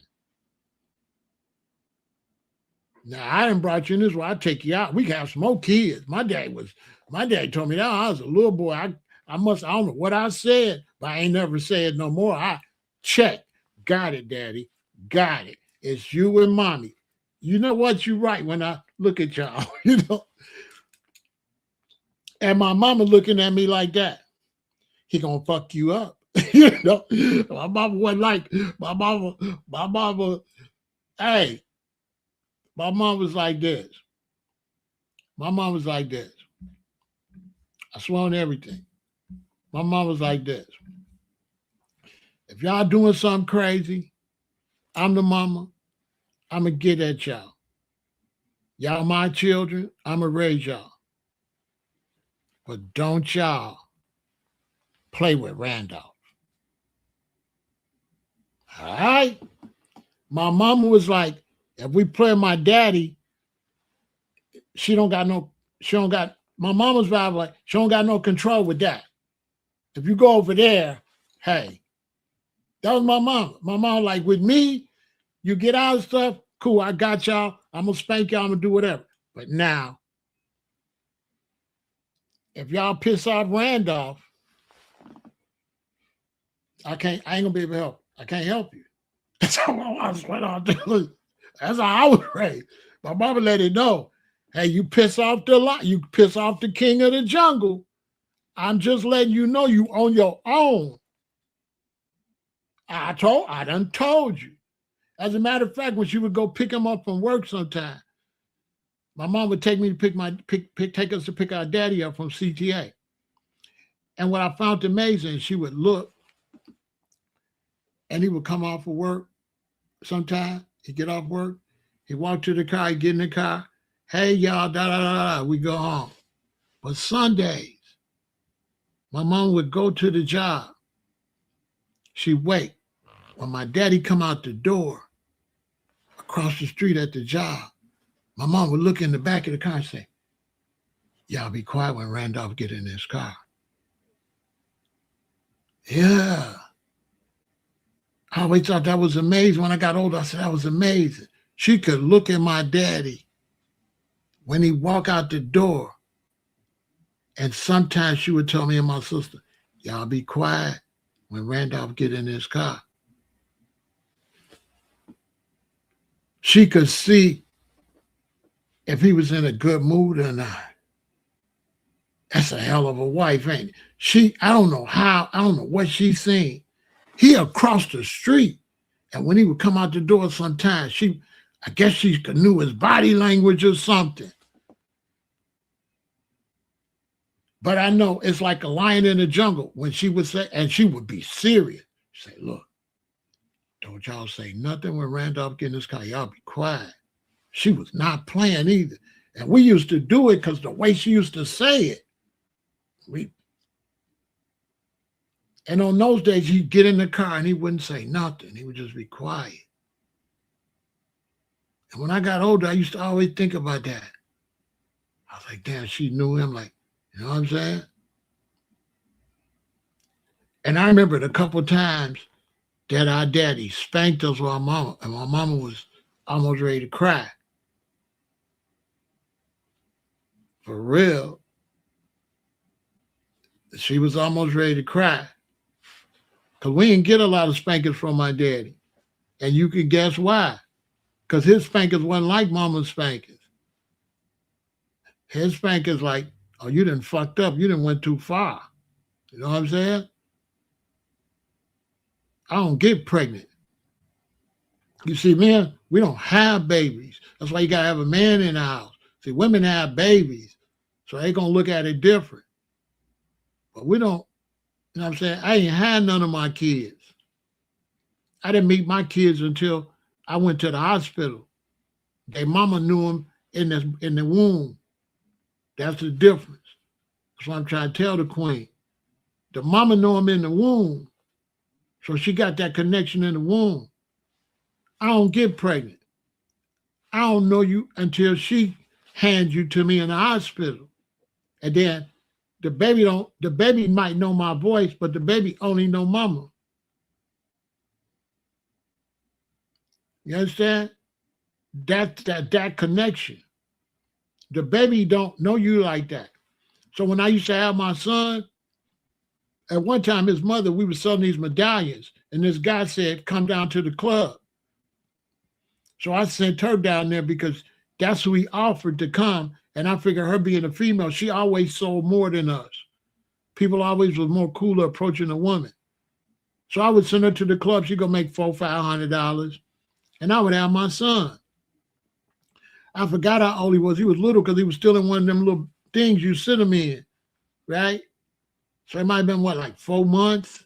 With them little chairs you sit him in and rock them. And I never forget, she would go sell the medallions, and this is my oldest son, and he would be in that little thing. And sometimes he'd wake up, give him his bottle, he'd drink it, he'd be cool. But sometimes he would be in that little thing, and he would start doing this. The baby would be doing this. After a while, I learned, oh, he's looking for his mama. And I swear to God, once that baby realized that his mama wasn't there, there was nothing I could do to stop him from crying.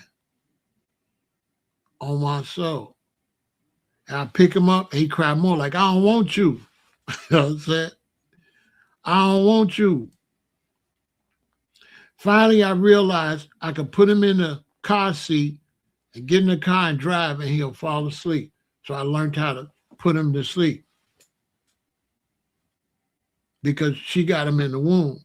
And that's why it got to be a man in the house, because the woman is too attached to be strong. She's going to be weak in certain cases. And the only way she can get her strength to raise her children is with a man. A man helps her become a better mother.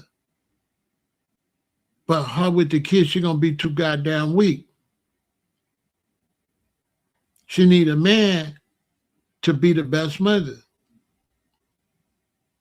Any real woman will tell you that. Because the man is the one that tell her, you're going to have to stop playing with them kids, Bessie. They're going to grow up, they ain't going to be shit. I remember my daddy would tell my mama that, Bessie, that boy ain't going to be shit. And that helped me because I'm thinking, yes, I am going to be shit. You know what I'm saying? I'm finna, what you mean? You know what I'm saying?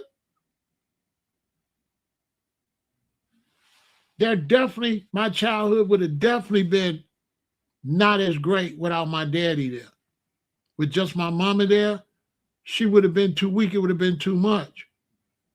She would have been too goddamn soft. My mama was hard because my daddy was there. But my mama is there, she's going to be more lonely. With my daddy there, she ain't lonely. So she don't got to use us to get over her loneliness. See, when a woman there and a man ain't there, she lonely, so the kids become her friend. Well, it's just us, y'all, right? But when the man there, she not lonely. So now she can really be a good mother. She won't use the kids to pamper her loneliness. These are real facts. So now she could be a stronger mother and she don't need the kids to coddle for her loneliness. Because she got a companion. So now she can just be a good mother.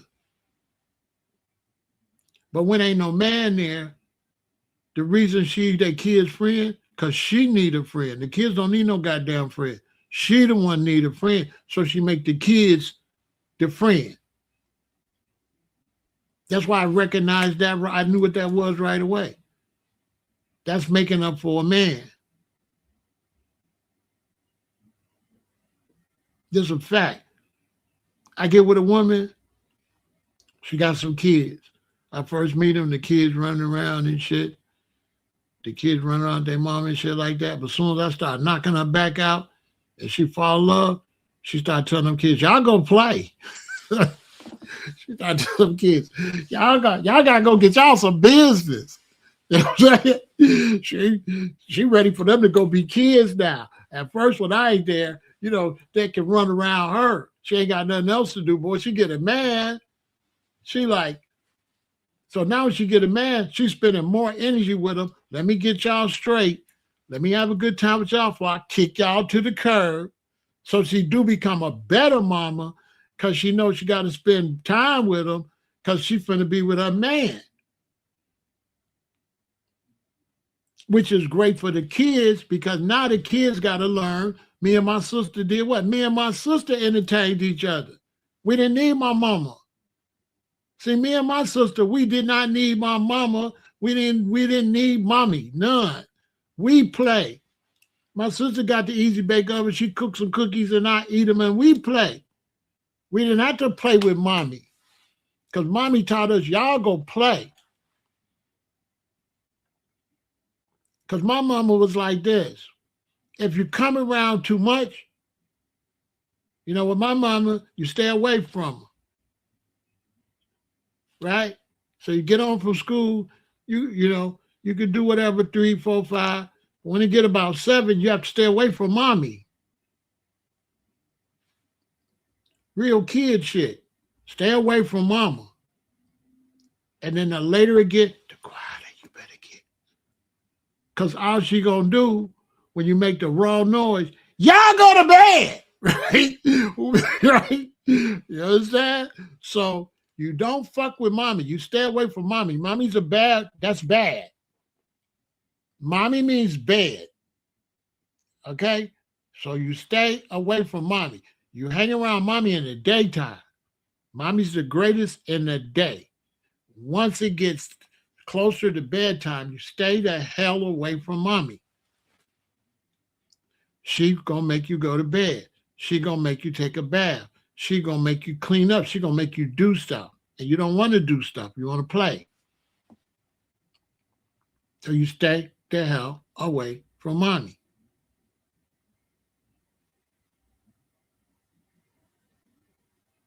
Now I've been in relationships. I break up with women. When I get with women and they like single, and right away, if I get with a woman, I see a kid, I see her son do something. She's like, stop.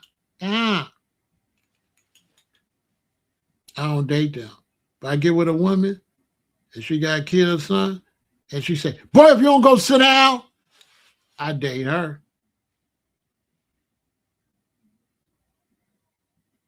Because especially when the kid's not yours.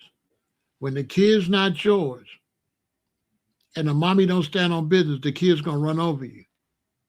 So when I have dated women, because I dated women, she had 3 kids, they weren't mad, but she was standing on business. So her relationship was great. You know why? Because I didn't have to raise the stepkids like that. The mama already had them in check. So it was an easy job. But if the mama would have been a pussy and soft with them, ain't no way I would have stayed with her. Because if she got kids that's not yours and she's stern, the kid's going to be respectful to you because they know mommy gonna be on their ass. But mommy's soft and friendly with them. The kids know they can run over you.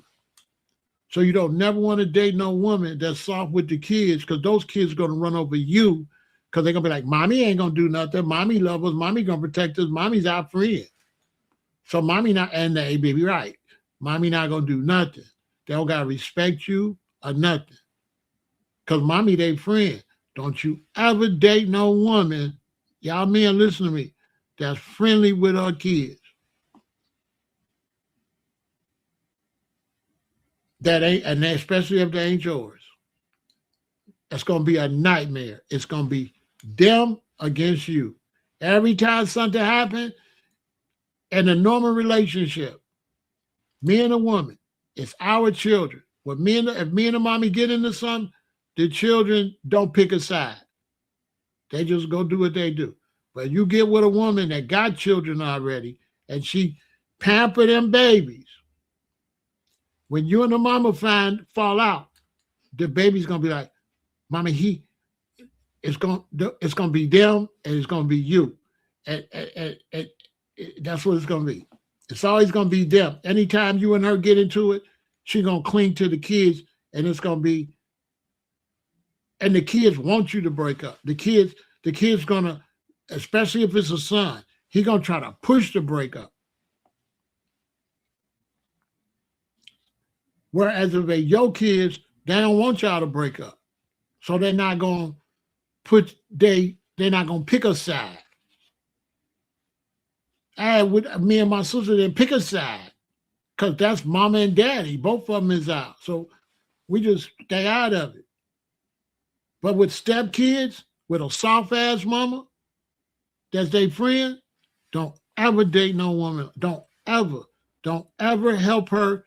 Do not date her. Do not get with her. Do not help her, because you're throwing your money away, and her kids gonna be some users, because the mama gonna let them use you, because they a pack. So they can like you when you buying them something, then they can hate you when they want to, because they like a unit. She ain't gonna never be your queen. How she gonna be your queen? She belong to the kids. I'm not competing against your son, your daughter for you. You want to be my queen, or you want to be their mama? If you want to be their mama, then stay and be their mama. Let me go find me a queen. Period. Don't ever date no one. When you go and you see she real soft and with the kids, and you might say, well, Pharaoh, what if she's nice to the kids and the kids ain't really doing nothing wrong? Right. That's because y'all ain't no couple yet. But when y'all become a couple, them kids gonna disrespect you.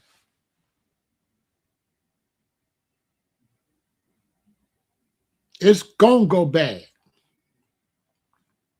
And you're not gonna have no say so. You're gonna be like a little girl. You're not gonna be the man of the house.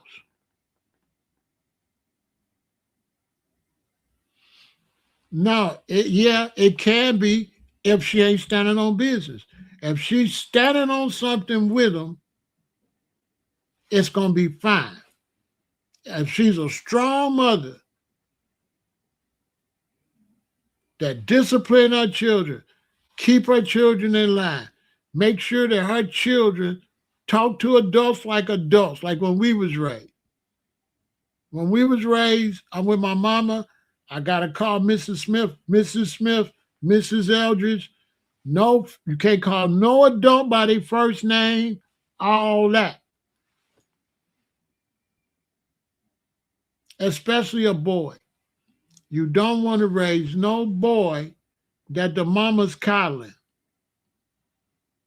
You don't want no girl either. If the mama's coddling the girl and the boy, don't you ever get in that relationship. You're gonna be miserable, because the mama got mental issues, and she trying to use the kids for her mental loneliness and what's going on in her life. So she make the kids her friend. It would be the worst relationship you ever had. That's why a lot of women with children, that's why they can't keep no man. Men leave them. That's why so many men, when they find out you got a kid, they don't want to date you because they've been through it once already. Women, you need to listen to me so that you can have a better relationship.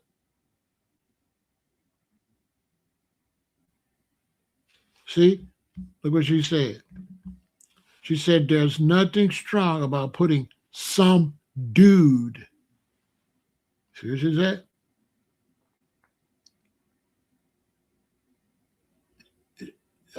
Look, she said, there's nothing strong about putting some dude. See what I'm saying? She's telling on herself. You can never be her husband because of her, you just some dude. She telling. When you meet her and go with her, she'll never respect you as a possible husband. She'll never respect you as an equal because to her, you're some dude.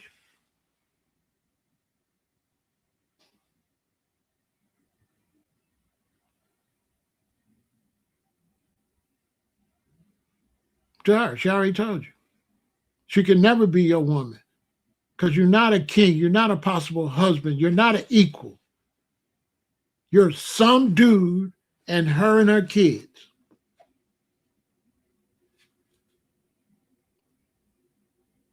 And that's fine. Just leave her there. I don't have no problem. You ain't gonna, it's gonna be no dude. And then guess what? It works against her because guess what? She's gonna get ran through. She's gonna be a bust down. Dude's gonna come and bust her ass down, right? Because the kind of dude she gonna get is gonna be like, fuck them kids anyway, right? They're gonna come bust her ass down, right? And they're gonna and it's better because there's dudes that would like her.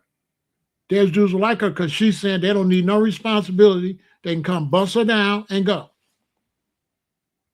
So she'll end up with an STD because he'll be running around busting this one down, busting that one down, come bust her down. She'll have STD because she don't want no man. She just want to get bust down and want you to go. And there's dudes cool with that too. So there's dudes like, yeah, fuck your goddamn kids. I don't want to fuck with them anyway. And that's the kind of dude she wants. She don't want no dude give a fuck about them kids. That's what she just said.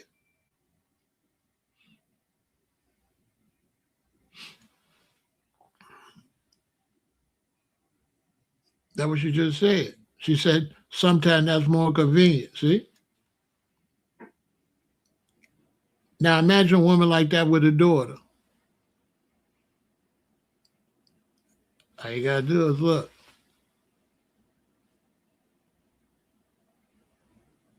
Teach the daughter to be a bust down.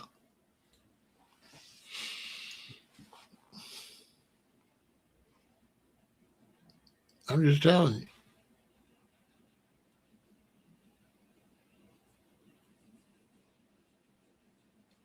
So only a low life gonna deal with that.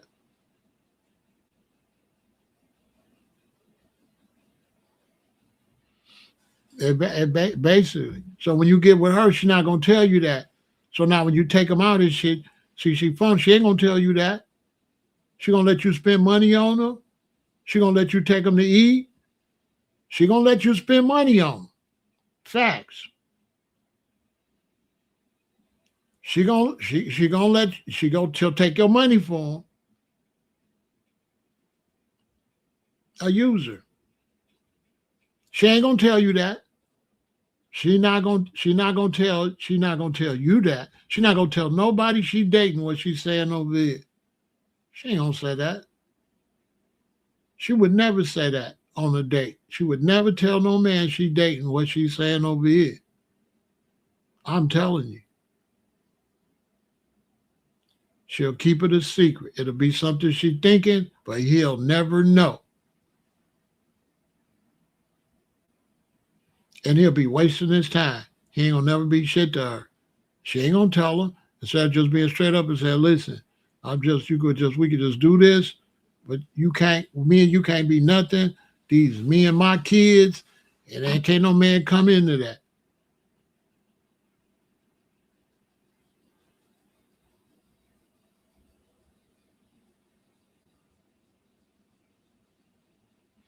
You understand?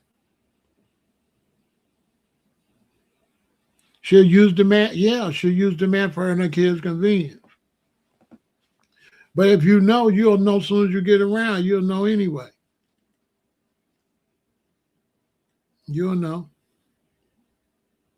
I tell you something too. If she stop falling in love with you and shit, let's go take it to another level. Let's say she really stop falling in love with you, and she get pregnant, and she have your baby. Them kids gonna hate that baby. Them kids is not going to like that baby because the way she raised them. They don't like that baby because she ain't gonna be teaching them no family. So now when she flip and then she fall in love and want to be a family, it's gonna be too late. So now right off the top, everything you do for your baby, her damn son gonna be jealous.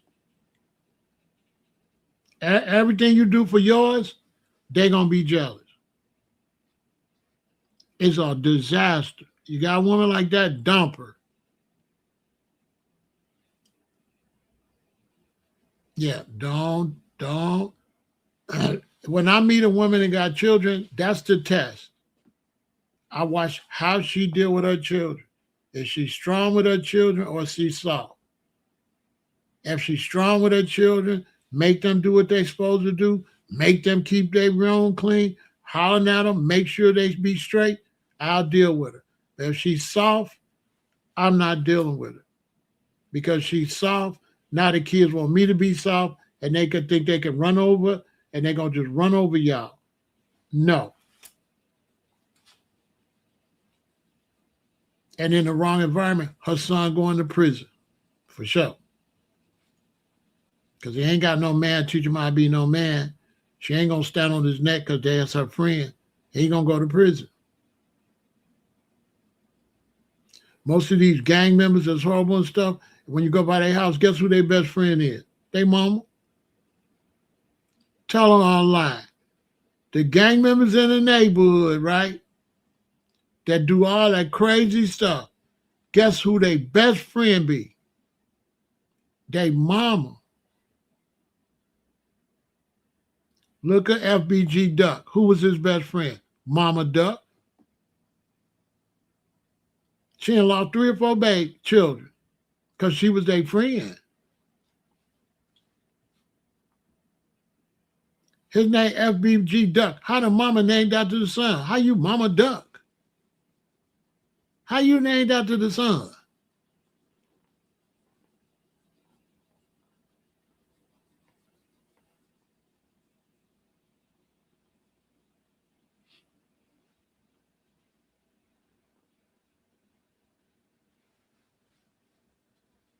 Boy, don't, hey, young brothers, I'm giving you game, don't do that. And what happens when men get involved with that, it hurts the children, because now it's a decent one with children, and then immediately like, no, I only want a woman to have my babies. So dudes grow up, they don't want no woman that got no babies. Because of that.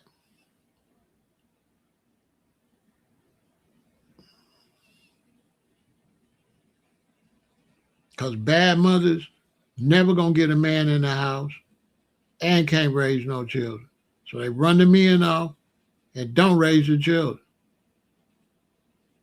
And you go into the county jail, and it's a whole bunch of single mamas with babies. It ain't no, when them dudes is in and out of prison, I never been to prison, they'll tell you, there's just a single mama.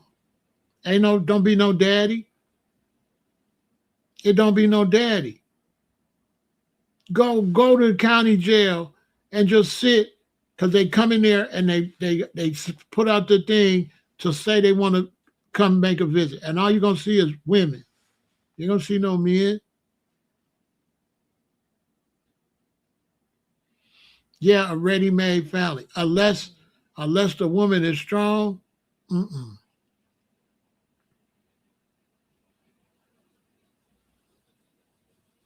It's rare occasions. That's going to be rare where you find a single mother that you could, make your woman and not be uh, asking for a headache. Because most times that's going to be a disaster. I mean, that's going to be a disaster. I'm not really listening to what you're saying because your information is off. So I don't know. I don't know what make you think I would take any advice. I got respect for you, Juliet, but I wouldn't take any of your advice. You're not qualified to tell me nothing, really. I'll be honest with you. But I got respect for you. I'm glad you're over here, but I wouldn't listen to you though.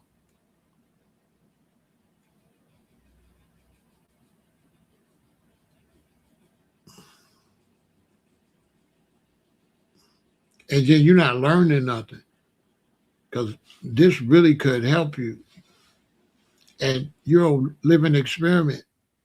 So let's just see how it plays out.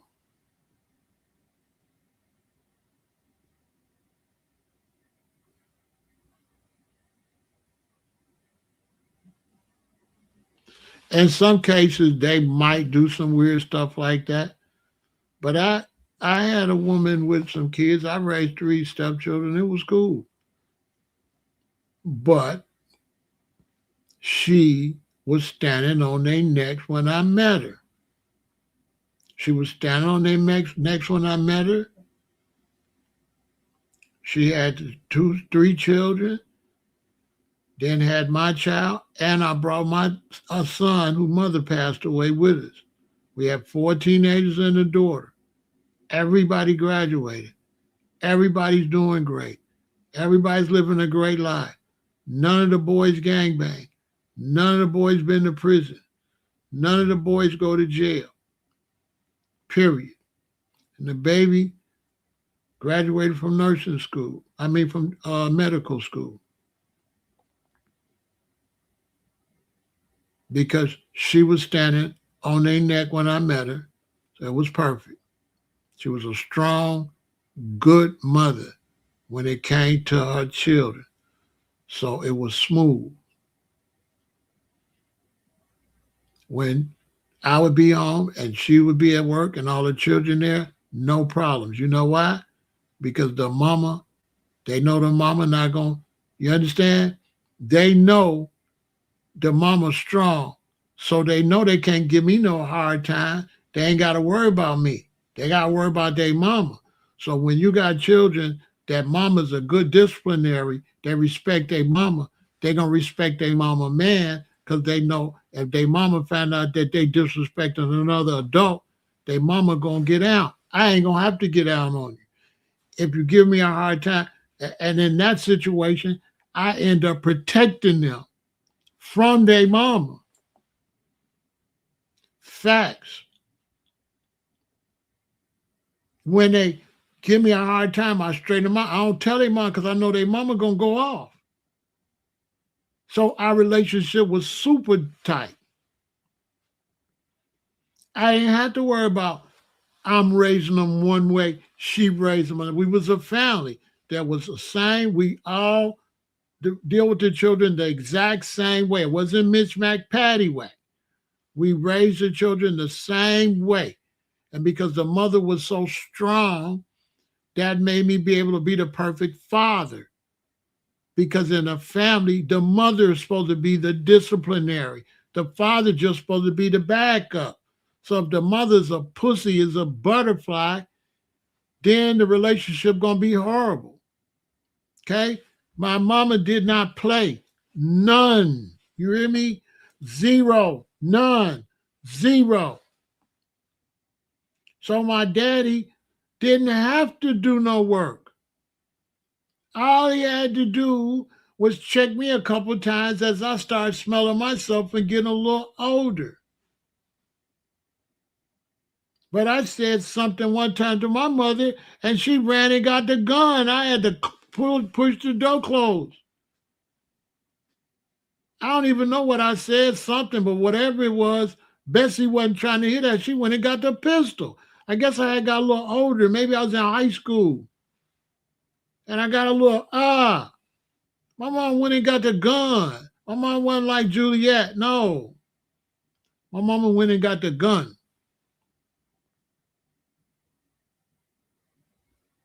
And she didn't tell my daddy because she know that if my daddy find out I said something to make her so mad to get the gun, what my daddy, how you gonna deal with me? Horribly. So she saved me too. She went and got the gun, but she saved me. She didn't tell him.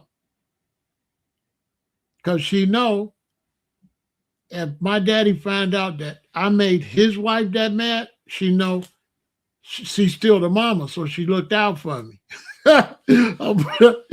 She's still the mama. So even though she got super mad, she know whatever she was on, it wasn't as bad if she would have told him. So that was just our little secret. Because if she would have told him, ain't no telling. I don't know what would have happened. I know it would have been bad. Because my daddy only spanked me a couple times, once or twice or something. My mama did all the spanking and hollering and stuff. My mama used to spank us. And when your mama spank you when you're little, you don't get spankings when you get older. You don't get hollered at much. When your mama discipline you when you're little, right? First grade, second grade, third grade, fourth grade, you be great. You don't even get much discipline no more.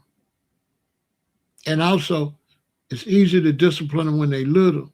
When they little, you don't have to do that much. You could take a belt and hit them a couple times and they, you know what I'm saying, they're going to cry. If you let them get a big old rhinoceros, they're going to run over you. So the discipline is, the littler they are, it's better to discipline little because you don't have to discipline that hard. Don't take much to make them cry. You can make them cry without hurting them. You know what I'm saying? And so now once you do that, from that point on, there's a foundation, there's respect there. So me and my sister, we didn't get no type of spankers or nothing. Hell, by the fifth grade, that shit was over with. When we started getting like the fifth grade, she started taking stuff. The spankers was for the little kids. By the time we got in like the fifth grade, she like, bring that bike in the house and put it in the basement and don't ask to ride it. She started doing that. She started taking the stuff you love.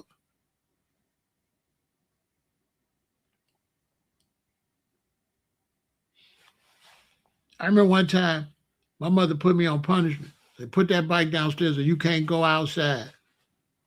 So I put the bike downstairs. I can't go outside. I'm sitting weeping. My mama called me. She said, come here, boy. I went up there. She went in the living room and opened up the living room windows and told me to get on my knees on the couch. She said, get on your knees and look out that window and look at all the kids having fun because they listen to their mama. I was so mad, tears was coming down my eyes. She told me, watch them have fun.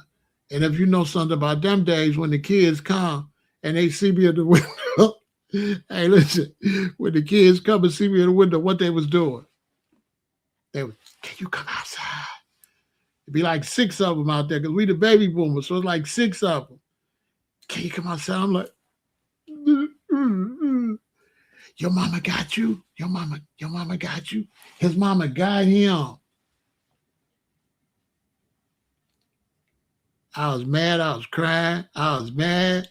She's like, watch them. Watch the good kids play. While your stupid ass in this house. Look how much fun they having.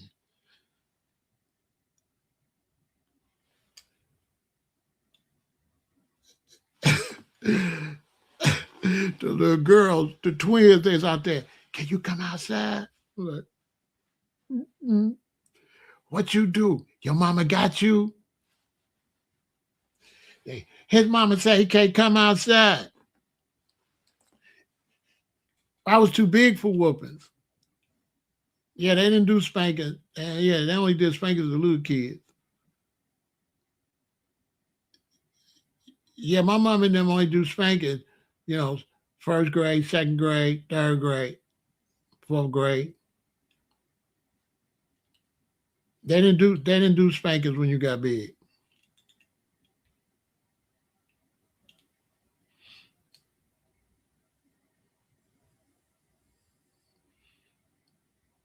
Yeah, they didn't do spankings when they got big. You know what I'm saying?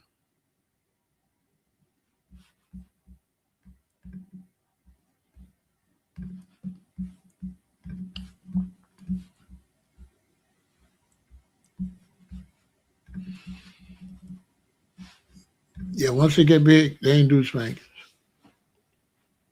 Spankings was for little kids. When you got big, that's when your daddy starts saying, "You know what, boy? I think there's something wrong with you." You know, like that. Boy, the older you get, the dumber you get. Like that. They start turning up on the insults. You know what I'm saying? For real. But when they discipline you like that when you little, they don't got to do nothing but talk to you when you get older. Because they already got you in line. And once you get a child in line, especially a boy, by the fourth grade, he never gonna go outside that line. He might do little stuff and get in trouble, but he never going back. If you stand on your children, first grade, second grade, third grade, fourth grade, keep them in line. Spank them here and there if you have to. When they get in fifth, sixth, seventh grade, all you gotta do is holler at them and stuff like that. Now, every now and then you might have to be like, take that game. You know, he might be a freshman and he ain't get good grade. That's when you take the game. Stuff like that. Bring that PlayStation in here now. Sit it right there. Don't ask me for stuff like that. But you already, when you raise them and you get them on the right road, they might do this, but they not going far from how you raise them. Raising kids start as soon as they know what you're telling them early. I remember the first time I hit my son on his legs. You know how they babies, they got them big old thighs? Pow. I remember the first time I had to make him cry. The first time I had to make my son cry, I had this big old radio, and he was a baby. And I had this big radio like the Mexicans used to sell at their stores in LA, a big boom box with a whole lot of lights and a big knob for the volume. So he had learned how to walk. So at first, he would just get up with his bottle and he would go over there and he would turn that big button up and the music get loud and he would fall and start crying. It was scary. And he did that for a while. You know, every now and then he'll go turn the radio up and it'd be loud. So one day he got up and he started walking to the radio. And I said, leave that radio alone. Don't touch that radio. And he stopped and he looked at me like this. And then he went on and touched it. That's the first time I hit him. You know why I hit his legs and made him cry? Because he knew what I said.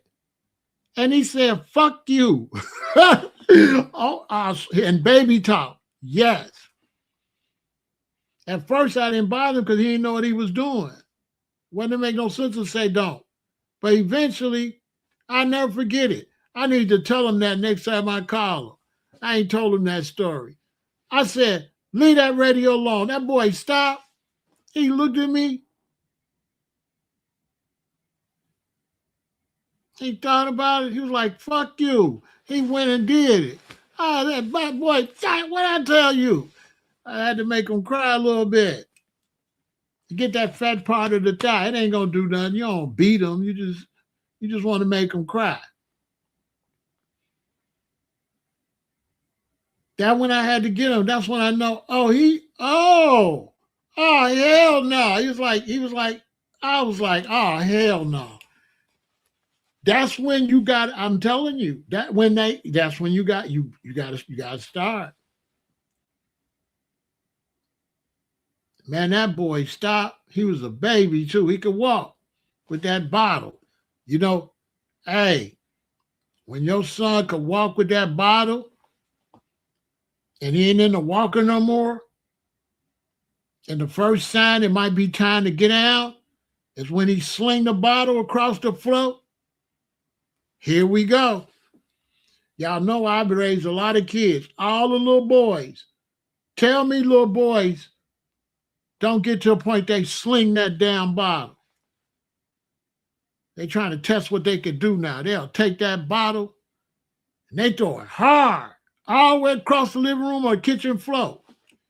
That's when you know. That's the first sign you know. Here we go. he ain't no baby no more. This is a kid. Oh, here we go. Tell me I'm lying. They all do it. Because at first they could barely hold that ball. That's how you know he's getting strong. But when he gets strong and he got it, here. Across the floor. I don't spank him for stuff like that. That's my sign. Here we go. I'm going to have to spank his ass soon. Here, okay. Now I got a kid, okay? I don't got no little baby no more. Yeah, I don't got no infant. I got a toddler. Which one is older? The toddler is older than infant. Is infant then toddler, right? Which one come first? Infant, put it in the chat. I done forgot. Which come first? Infant and then toddler, right? Yeah, the toddler, I think it's toddler. Toddler's second, right? Somebody tell me.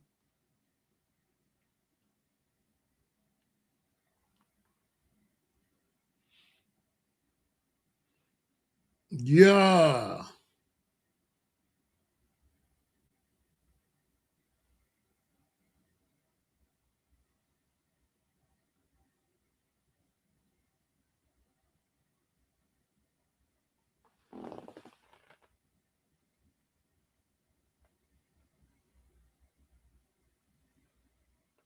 Yeah, you look back and see.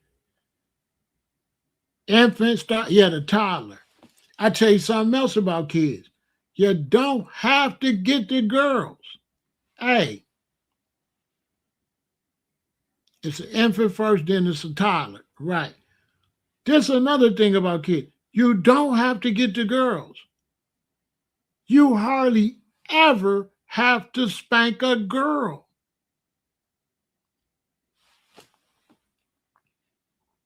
What's that all about? Girls don't do nothing. Am I tripping? I've never had to spank none of my daughters. They don't do nothing. I had to holler on the girls. Girls get crazy. What? The fourth grade and fifth grade start talk crazy to teach out. That's girls. Your first problem with girls, they they teach out. Stop talking to me, to the teacher. You know what I'm saying? That's when the girls get crazy. What? Fourth grade, fifth grade, sixth grade, seventh grade. If you don't calm them down, they ain't gonna be able to go to high school. So you gotta get them ready, cause they cuss the teacher out. But the girls, they don't do nothing. The girls don't do nothing. I never had to spank my daughters.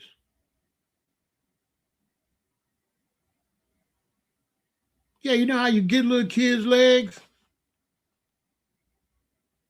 I never had to do nothing to my daughters. I never had to spank them. I never had to even hit them once. I never had to hit their thighs or nothing. They don't do nothing. Why girls be grown? They be grown. Girl babies be like grown people. You can tell they're going to be mothers. Girls be grown their whole life. And they don't cause you no problems until they almost get ready to go to high school. And if you don't, yeah. Girls are problem. 5th grade, 6th grade, 7th grade. If you don't get them straight then, they gonna get kicked out that high school. They gonna, you know what I'm saying?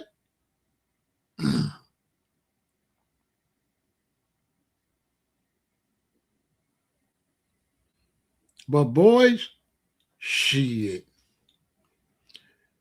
Now it depends on their personality. Every now and then you get a chilled out boy, but shit. Good luck. You got, yeah. Good luck with that. Boys is a trip, boy. Because boys is physical and bad. Girls are get a little mischievous, but when they get older, and then girls, the bad stuff they do, they don't know it's bad. The boys know they stuff is bad, but the girls don't. The girls do bad stuff, but they don't know it's bad.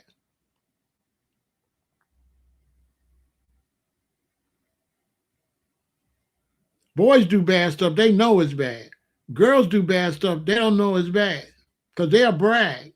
You come home, she's sitting in the middle of the floor with shoe polish everywhere. She got her shoes, she got shoe polish all up her arm and everywhere. And she's talking about, look, Daddy, I polished my shoes. Oh, Lord. Oh, Lord. So you can't have no bleach. With girls, you can't have no bleach. You can't have nothing that's poisonous or nothing. Because girls trying to do whatever mama doing, whatever mommy doing.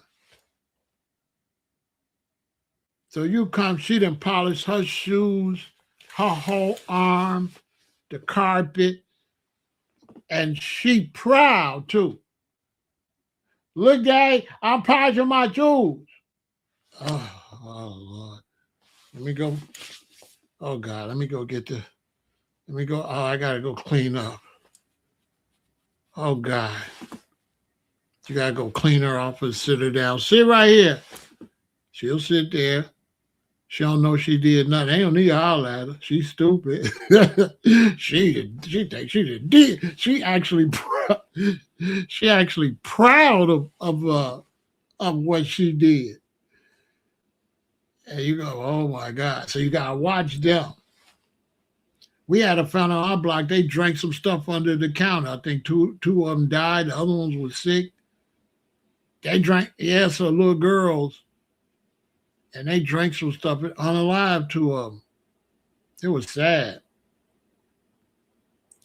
They drank some cleaning fluid or something. See what I'm saying? All they know is liquid. They see you drink liquid.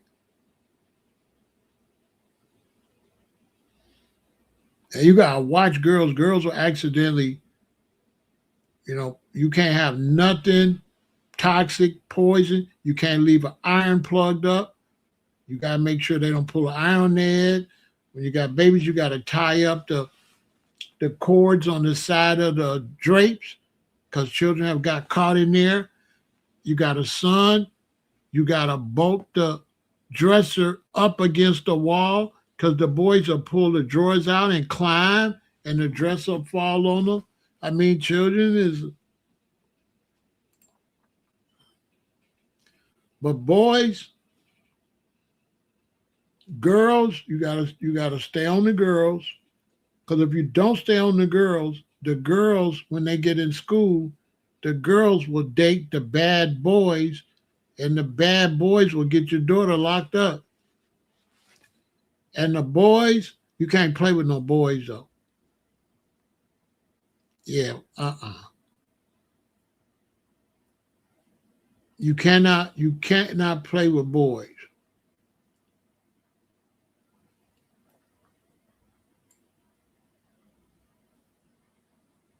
And you cannot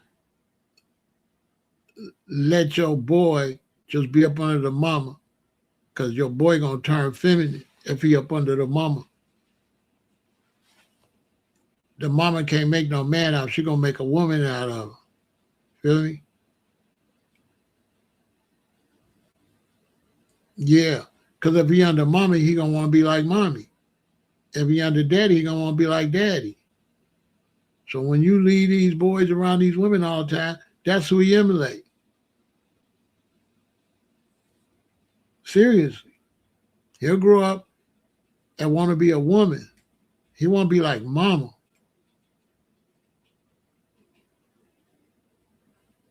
You gotta have a man in your son's life. A woman can't raise a son that good. She ain't no man. How she gonna raise a man?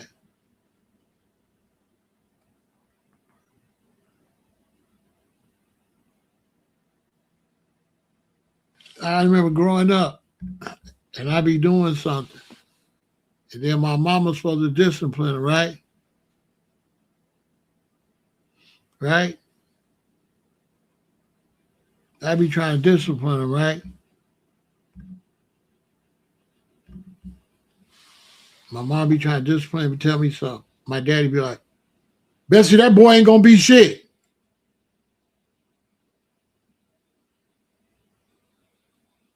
Straight up. My daddy would always come in like, oh, that boy, yeah. Which was the best thing ever. Because now, as a young man, your daddy say that to your mama, you be looking at your daddy, I am gonna be shit. You know? You know what I'm saying? You don't like that. So now you're gonna prove he don't know what he talking about. He gonna tell you straight up on some man shit.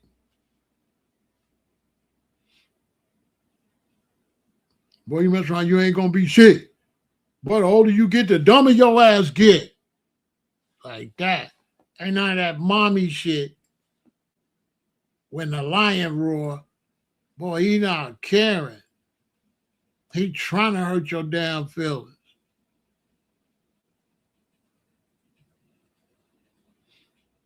My daddy wasn't playing none of that shit. He not playing. He gonna ask you, let me ask you something. Is you gonna be stupid your whole damn life? You think I ain't stupid now. So he make you try to prove yourself. What? I'm smart. So now you own something. You ain't finna let him talk, because it's a dude talking to a dude. This a man talking to a little man. And he challenging you. Daddy's challenged the son. And the son takes up the challenge. This is what they don't teach you. The son gonna prove to his daddy, no, I'm about it. What is you talking about? And daddy be like, I can't tell. That's how he be.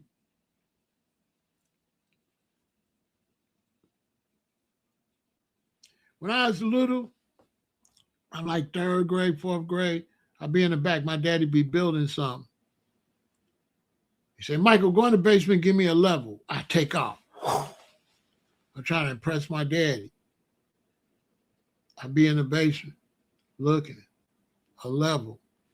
What the hell is a level? I ain't even asked him what it was, because I'm trying to go fast to get it back to him. So I come back like 3-4 minutes later.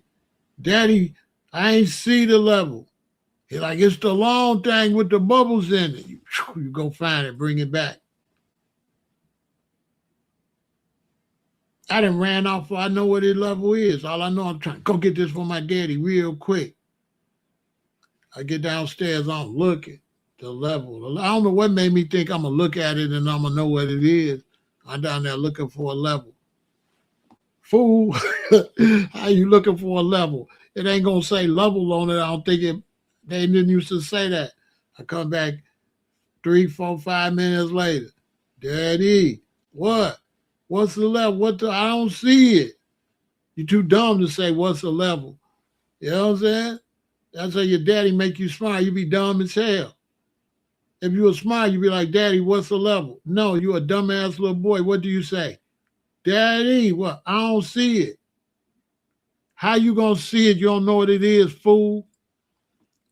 Right? So your daddy, he know what that means. When you say, Dad, I don't see it, your daddy know.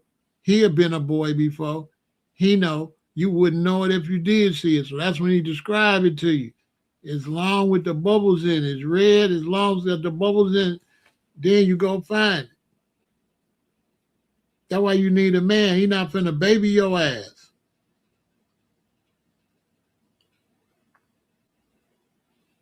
We get out of church. I'm in the 5th grade, 6th grade. We go to get in the Cadillac. My dad said, Michael, drive home. Randolph, that boy can't drive this big old car. Yes, he can. I was driving that tractor. I was downside driving that tractor. My daddy put me right on that damn tractor. I drove it. I had to. And my mom like, oh, Lord. Oh, he gonna kill. My daddy get in the front, tell my mama get in the back. My daddy make me get in the driver's seat. This is a big ass Cadillac. He said, all right, don't put your foot on nothing. All right, now start it. He said, okay, all right, wait. Now put your foot on that pedal right there. Okay, that's the brake. Now put it in drive. You put it in drive. Now he said, take your foot and touch it real slow. You touch it real slow. He said, okay, there you go. And you pull out, pull out. You pull out. And he said, okay, go right. Put your turn signal on. I put my turn signal on, I turn. He's like, turn it, boy, turn it. Because you turn it slow, right? But you got to turn it. He like, turn it. No, you got to turn it.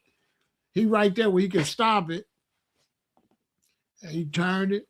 And my mom like, oh, Lord, Randolph. And I drive and then I turn and I go and I turn. I go down the straight street. The straight part is easy. Then you got to stop at the stop sign. Next thing you know, we home. We get home. He said, okay, stop. And then he put it in park and all. He put it in park and all that. He told me, God, and he park it. He said, I told you, that boy can drive this thing.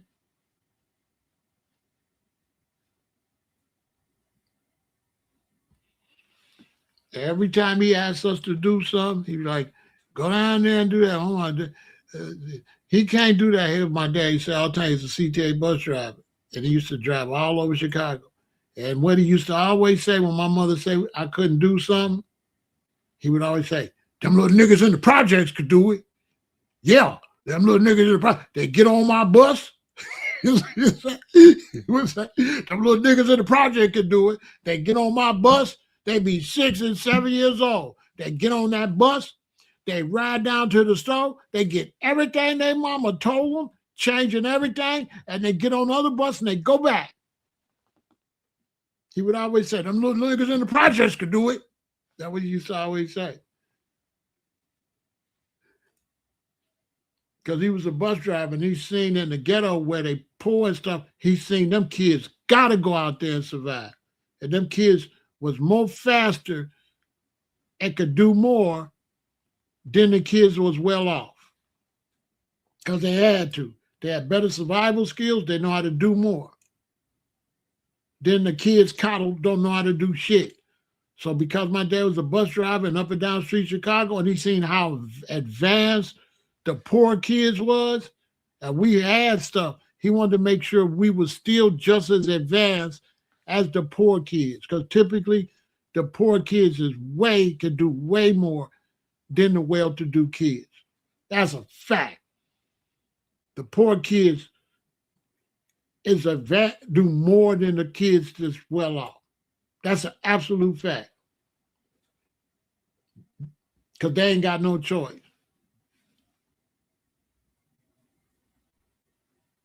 They grow up fast. They learn stuff fast. So he made sure we did that.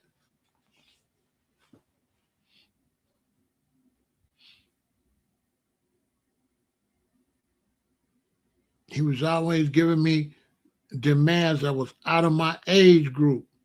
He didn't do age group. Like he taught me how to play pool. I wasn't none in the fourth grade.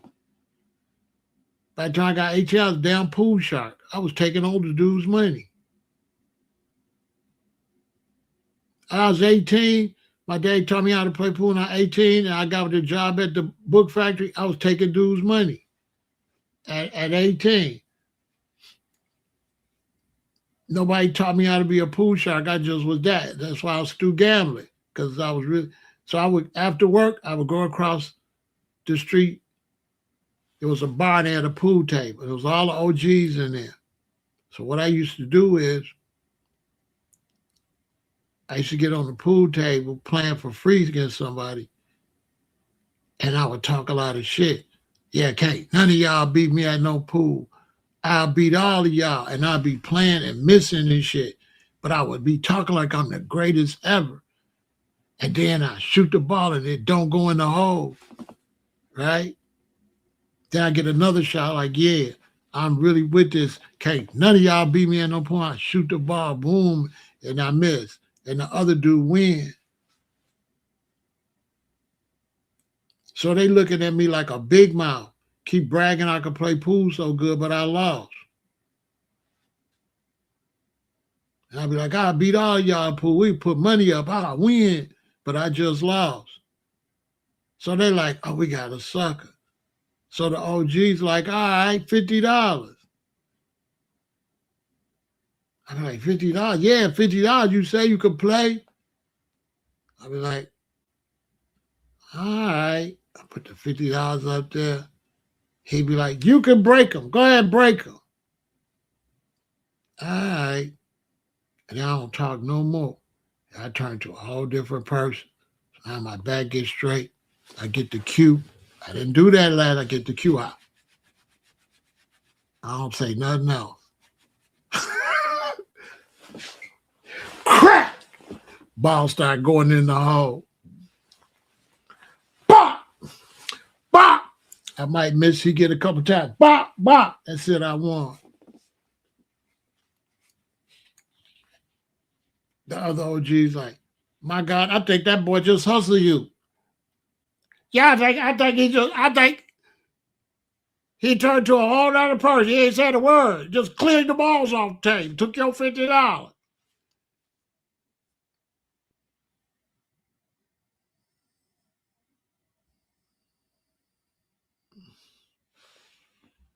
Yeah, thanks for watching. Keep watching. I appreciate it. Yeah, keep watching. I appreciate it.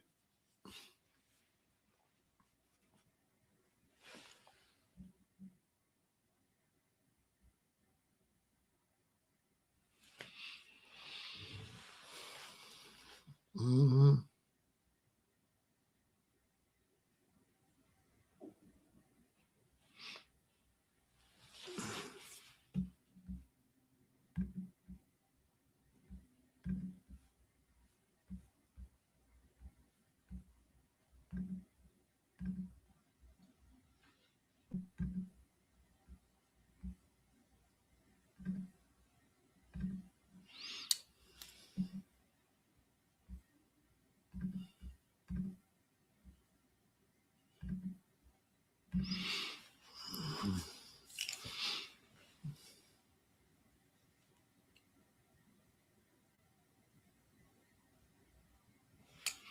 You say it's sad how many kids whose parents didn't raise them up or show them love. I mean, sometimes a parent don't have those skills. And so it's really not their fault. Sometimes parents have issues. Sometimes parents didn't have good parents. Because the only way to be a parent is your parents teach you how to be a parent. And many times, if your parents didn't teach you how to be a parent, how are you going to be a parent? So it's really not that easy like that. Everybody don't have, I learned early, everybody didn't have what I have. Everybody didn't have a strong family. Everybody didn't have a daddy in the house. Everybody didn't have a nice home, nice cars, nice clothes. I had to learn that early so I could be a realistic person in the world. Everybody, you know, I had an exceptionally great childhood. You see how young I am? I got on a tailor made. I bought that my own. I'm wearing tailor made clothes. A tailor made that tie and that outfit and them pants for me. So at that I was always humble because my parents came from down south with nothing. My daddy and mama worked hard for us to have a nice house and nice clothes and stuff. So now, as I grew older, I thought about that. I had some friends, in our neighborhood, everybody was doing well. It was a new neighborhood, South Side Chicago, Maple Park. Everybody had homes, everybody had cars, everybody had two parents working in the home. Things was super cheap, but they made a whole lot of money. Between my mama and daddy, they made what, $3,000 a month? So my mom and daddy made $3,000 a month. The mortgage was $250. See what I'm saying? The phone bill $8, electric bill $5. All they bills a month, they make it 3,000 a month. They bills with the condo and everything, they ain't spending, they barely spending $700. Food and everything. Now imagine you and your wife making $3,000 and all your expenses for the month is 750, 800, 1,000. And you just sitting on $2,000 and everything dirt ass cheap. $2,000 is like $2,000 is like $10,000 now. So imagine you had an extra $10,000 every month. You like you rich. A Cadillac 6 grand. You and your wife make 3,000 a month. A Cadillac, y'all could take 2 months rent and buy a Cadillac cash. You buying a whole house, 3-story house, basement, center part, upstairs, 3 bedrooms, 2 bathrooms, kitchen, basement. $250 a month mortgage.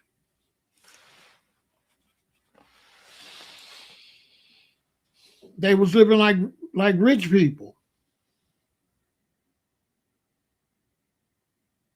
That's what they used to call the middle class. The middle class was popping.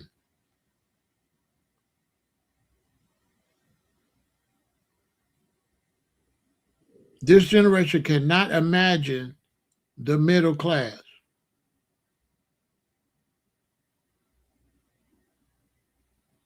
Bro, I used to DJ and drink at the house before I would go to the club. The next morning when I woke up, my daughter was turning flips and acting weird. She had got up before us and hit the red cup. Yeah, yeah, Mustafa. Hell yeah, you gotta watch them. For sure, they tripped out.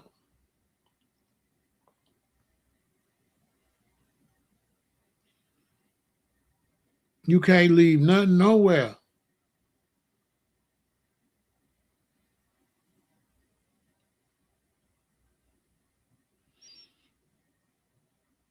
Hmm. Hell, I went. They had these St. Joseph's children asked me. I ate them.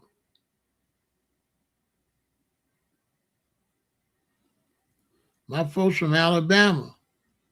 My daddy from Decatur, and my mama from Birmingham and Uniontown.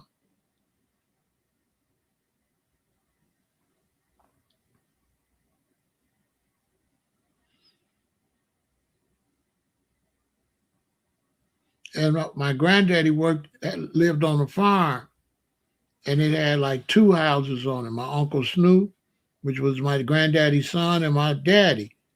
My Uncle Snoop lived in that house with his wife, and my granddaddy lived there with his wife. And then the aunties and all them would come to the farmhouse. My daddy's daughters would come to the farmhouse with all their kids every day, and then do stuff with my granddaddy's life. You know what I'm saying? I mean, and it would be a bunch of children because all my granddaddy's daughters would bring all their children plus all my granddaddy's children. And my granddaddy's son, Uncle Snoop, lived in another house. And when we would get bad, they would always threaten to tell Uncle Snoop. Snoop was the enforcer. He the one gonna spank everybody. And Uncle Snoop never had to spank nobody because obviously his spankings was horrible. So ain't nobody play. You went and sat your ass down because it just sounded like you didn't want them to have to call Uncle Snoop. He was the threat. That's all the women be like, you in South, I go tell your Uncle Snoop, he come down, he gonna tear all y'all ass up. And nobody tried it either. Uncle Snoop never whooped nobody when I was there because that was like a bad word. I could see how my cousins was looking because I didn't know nothing about them from Chicago, but they lived down there. And when my granddaddy wife would say, because my grandmama would come too, my mama's mother, because my mama and my granddaddy had my mom, but my granddaddy wasn't with my mama's mother no more. But they would all still be down there. My granddaddy and his new wife, and my mama's mother, his ex, they would all be just down there hanging out, having a good time. My grandma would be right in the kitchen cooking with my granddaddy's new wife. Cause I don't know if him and my grandma had got married or not. My grandma went to Birmingham, and I think she married Johnny Fluker. She married somebody else.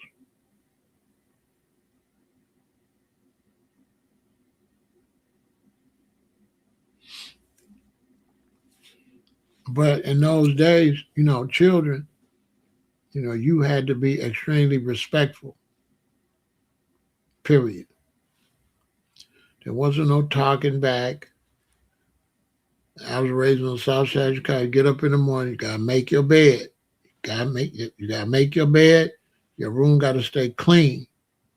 Everything gotta be where it's supposed to be sitting. In the evening, I used to have to come and vacuum all upstairs and downstairs. That was my job. I forgot what my sister's job was. Maybe to do something in the kitchen.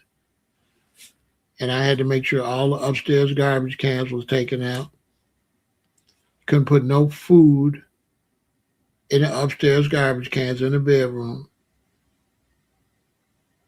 You couldn't put no plate in the sink with no food or crumbs in it. The plate had to be rinsed out totally. You had to take the plate to the kitchen can, wipe everything into the can, put it in the sink and run water in it till it looked clean. You couldn't have no barbecue sauce or ketchup or nothing in that plate. You had to rinse it and then sit it in there till your mama come home and wash it. We never had rats. We never had roaches, ever, because you could not have no food, no crumbs or nothing, nowhere. And when the kitchen can get full, I had to take it out in the back and throw it in the garbage can outside. You don't do that, you don't get your allowance, period. We used to get allowances. You get paid every month. But if you don't do your chores, because they from down south, and you got to do chores. If you don't do your chores, you don't get paid. When report cards come out, the grades was E. E was the highest grade. G was next, right? E was excellent. G was good. F was fair. and U was unsatisfactory. So a U was failing. And my mother would give us $1 for every E and 50 cents for every G. So I'm trying to make me $4. I'm trying to make $4 every time report cards come. I'm finna get paid for these E's and G's. If I get 2 E's and 2 G's, that's $3. $3 is a lot of money when you're in the third grade and they got penny candy. They got penny candy. $1, you can get 100 pieces of candy. Shit. So you finna go buy you a good 10 pieces of candy. And if you buy chum gum, it's 2 in each package. And I was collecting baseball cards. So yeah, we get paid. You get paid. So you get paid for your grades. You get paid for your chores. These are old school parents. So ain't no you don't do it. They're gonna cuss your ass out one good time, and you're gonna do it. There was no such thing as not listening to your parents. That was unheard of.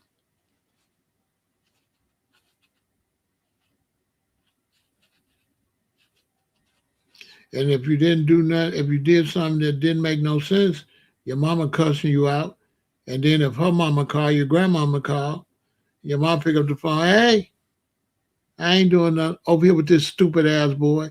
What you ain't did? Up at that school acting a fool. Put him on the phone. It was horrible. When you was good, it was great. If you was bad, it was bad.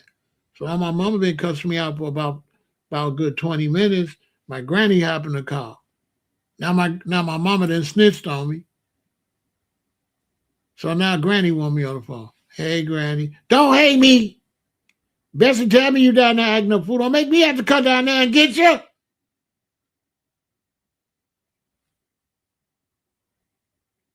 She, well, yeah, you gotta go carry your ass, sit your ass down somewhere.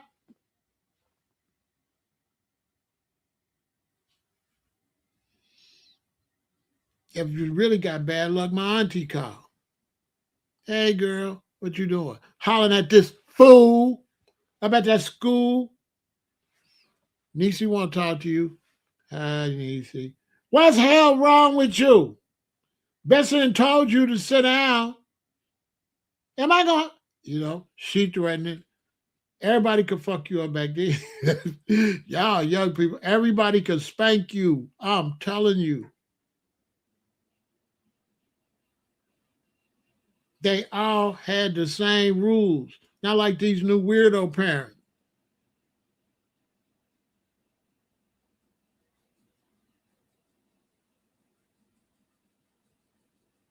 You understand?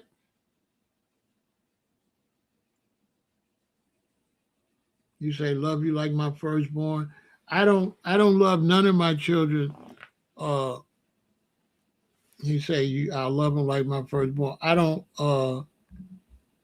have a favorite. I don't have a favorite. My firstborn's not my favorite. He's no different than the rest of them. Well, my firstborn is my oldest daughter. Yeah, I don't have a favorite. With my children, the only one that gets special attention is the baby because the baby can't do nothing. As soon as the baby can do something, that special attention's over. Yeah, I don't do favorites.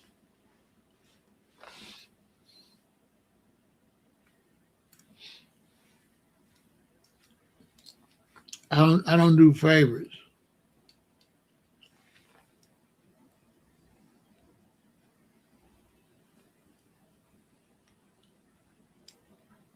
I had to teach my kids that because sometimes you're raising kids and you got the baby and the kids be thinking that you're showing favoritism to the baby. So I would sit my kids down because I could see they thinking you're doing favoritism to the baby. So I asked them, I used to say, how I used to treat you as a baby when you was when you were 6 months? I said, I don't remember. Exactly. I was smart. Exactly. So how you know you didn't get treated the same way? Oh yeah. Oh yeah. I used to make my children smart. I say, you think the baby getting special treatment, huh? How you used to get treated when you were 7 months? Oh no, I did. You used to get treated just like that.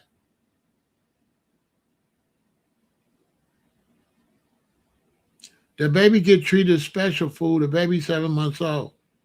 Listen.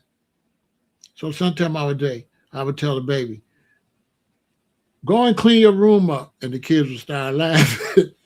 Right? I would show the kids how stupid they be. So I would tell the baby can't, because the kids be like thinking that the baby get favoritism. So I would make my kids really smart. So I would tell the baby, these kids say, I'm just showing you favoritism. Get your ass there and clean your room up. The baby got the pacifier, just looking at me, don't know. The kids would start falling out. I say, you see, how you want the baby? How you want me to treat you like the baby? So I tell one of the kids, go in there and give me one of them Pampers. I tell the older boy, take all your clothes off, put this on right now. No, you say you want to get you act like you want to get treated like the baby. Put this damn pamper on. Okay, okay, I get it. I get it. Duh, nigga.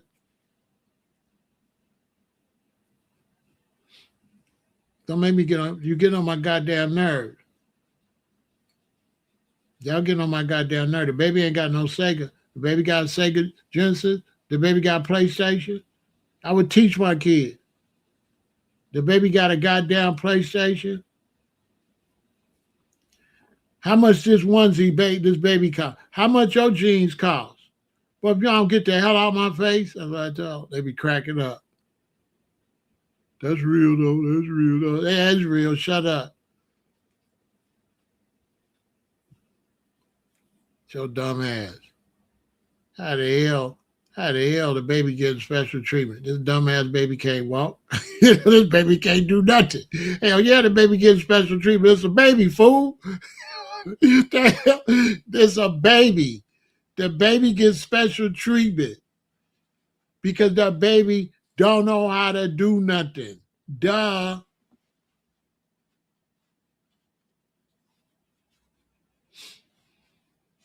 I used to make them be smart. I ain't trying to be, I'm telling them the facts.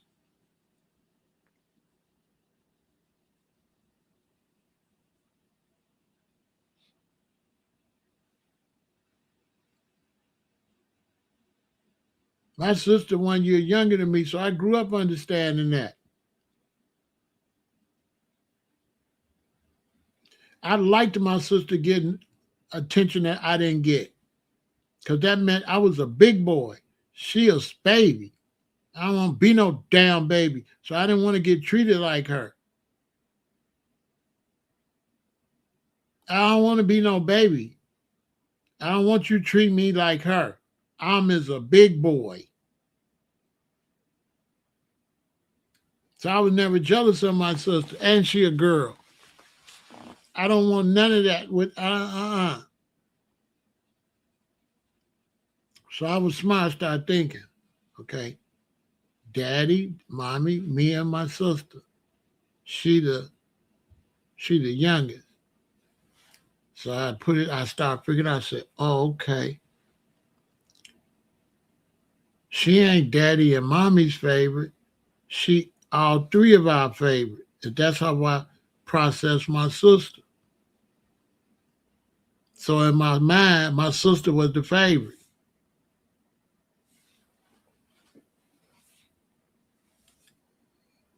So I wasn't never jealous of my sister because in my mind, my sister was the favorite. Because she was my favorite too. See what I'm saying? That's how I looked at it. I was like, she the favorite. I didn't want to be the favorite. I'm not, she a girl and she the youngest. I can't be her favorite. She got to be my favorite. I'm the one got to fight for her. I'm the one got to make sure nobody bother her at school.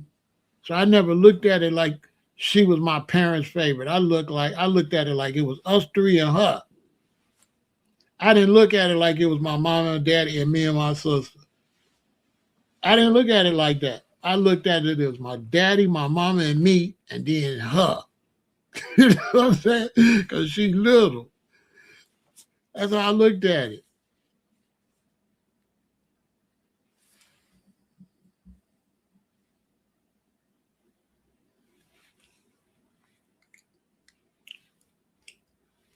Now, my sister's birthday just came up.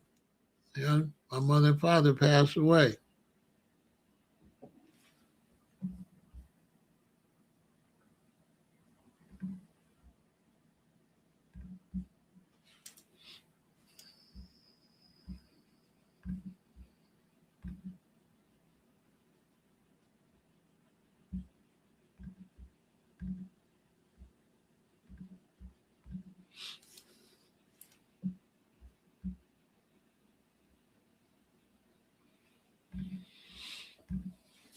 You don't be trying to compete with your siblings. And the youngest is always the favorite. It ain't supposed to be even.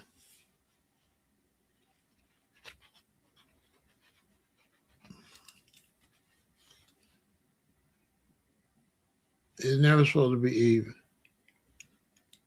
I give you a perfect example. When I got a certain age, I could drive first. So my daddy had bought a little Vega, so I was the one driving it. My sister ain't got no license, so am I the favorite now? So now we grew up, we got the Vega. I'm driving the Vega. I was the one had to drop her off and pick her up. She never was driving the car. I was the only one driving the car. But it wasn't based on me being the favorite because I was the oldest. I learned how to drive first.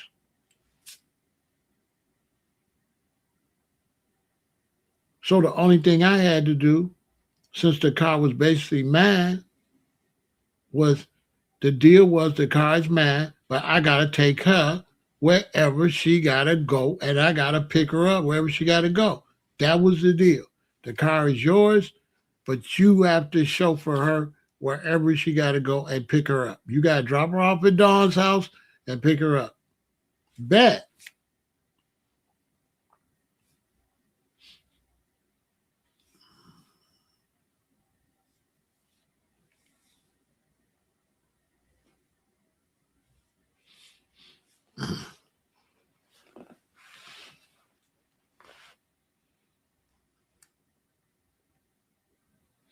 And there was a clear distinction between me as a boy and her as a girl. And me as the oldest, her, there was a clear distinction between that.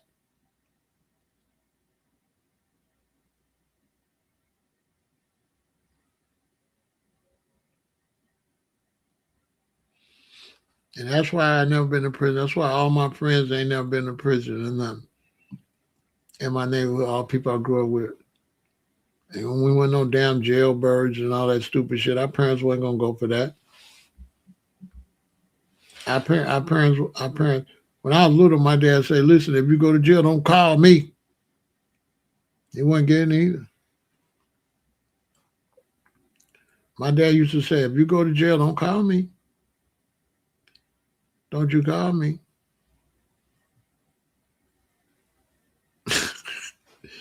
My dad was like, "If you go out there and do some crimes and go to jail, do not call me."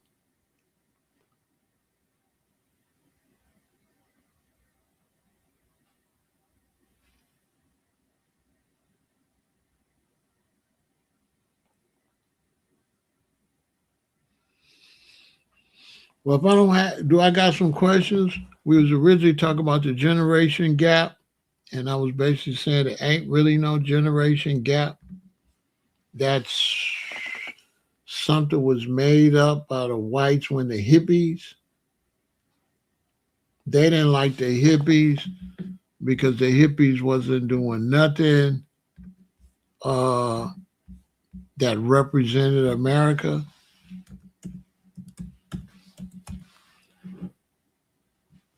So that's when they made up the generation gap. That was between whites. They didn't like these ones. They felt like they wasn't keeping, the European tradition. So they kind of hated the hippies.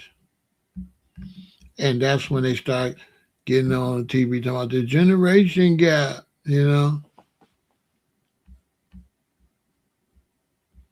That's when they start talking about a generation gap.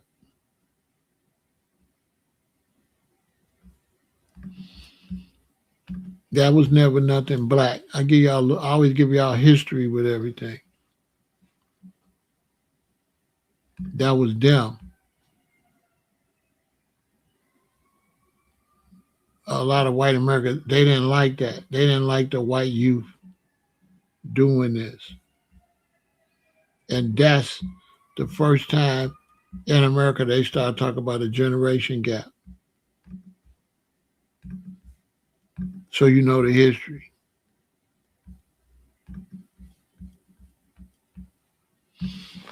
That generation gap concept never came from nothing black.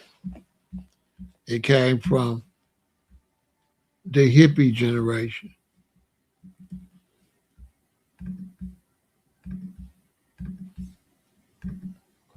And established white American, they didn't like their kids doing that. They didn't like the teens and the young.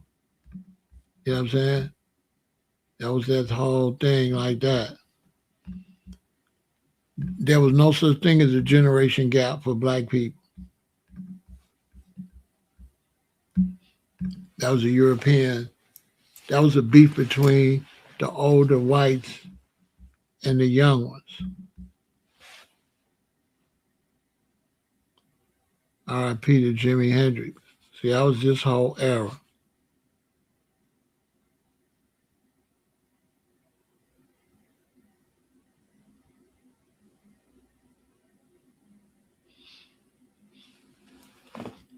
It's the generation gap.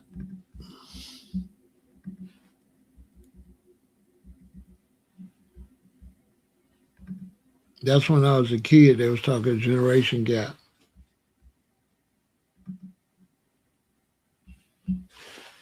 It was a European beef between the hippies and the working class whites. The hippie culture came from Europe over France and over there. And they came over here and they all adopted it. And it was all about, getting back to the earth, being natural, working for themselves, flower power, peace, love, everybody get along.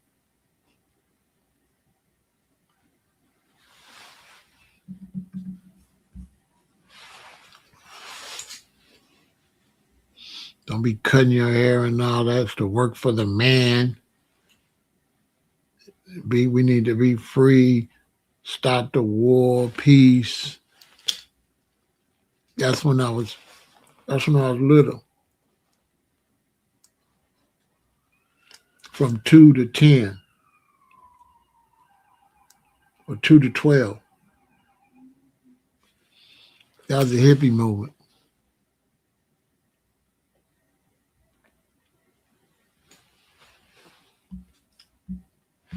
I don't know.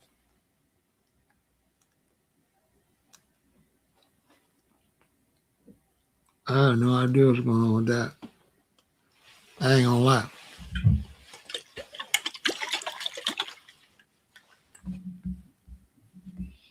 Mm-hmm.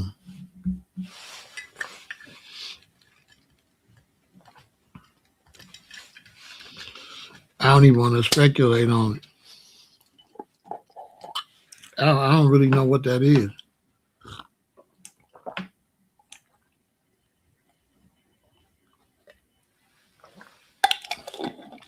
I don't know what that's all about. You never know nowadays. There's so much mental illness out here. You never know if it was staged or really crazy people. It's hard to tell. The dude might have been crazy. It might have been staged. I don't know. I can't really say for sure.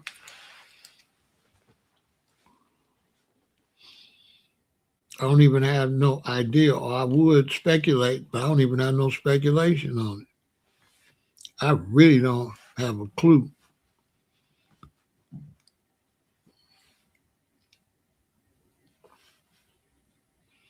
And I notice nowadays, people see stuff like that, they start speculating and make up conspiracy theories and all that. But, you know what I mean?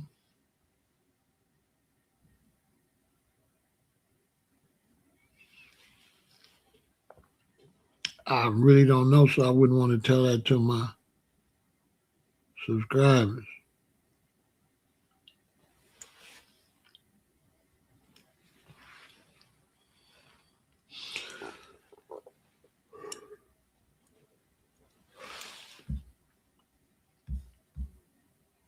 What's up, Derek?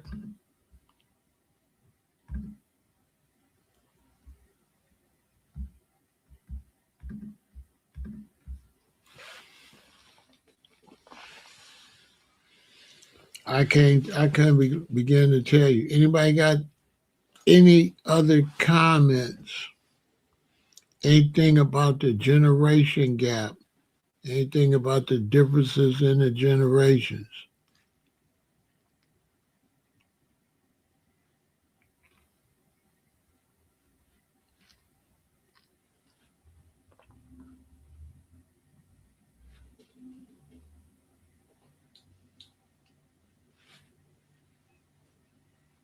Because it's just a natural progression that people do something different after so long.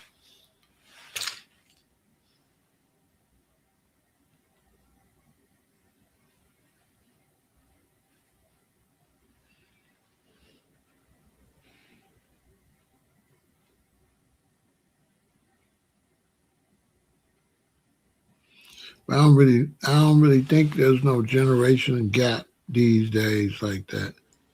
I think everybody just accept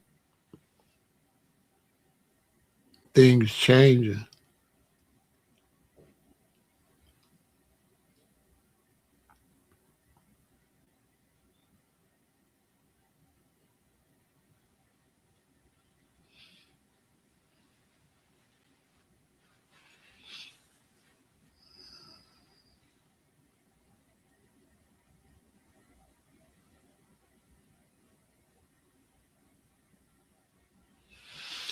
All right.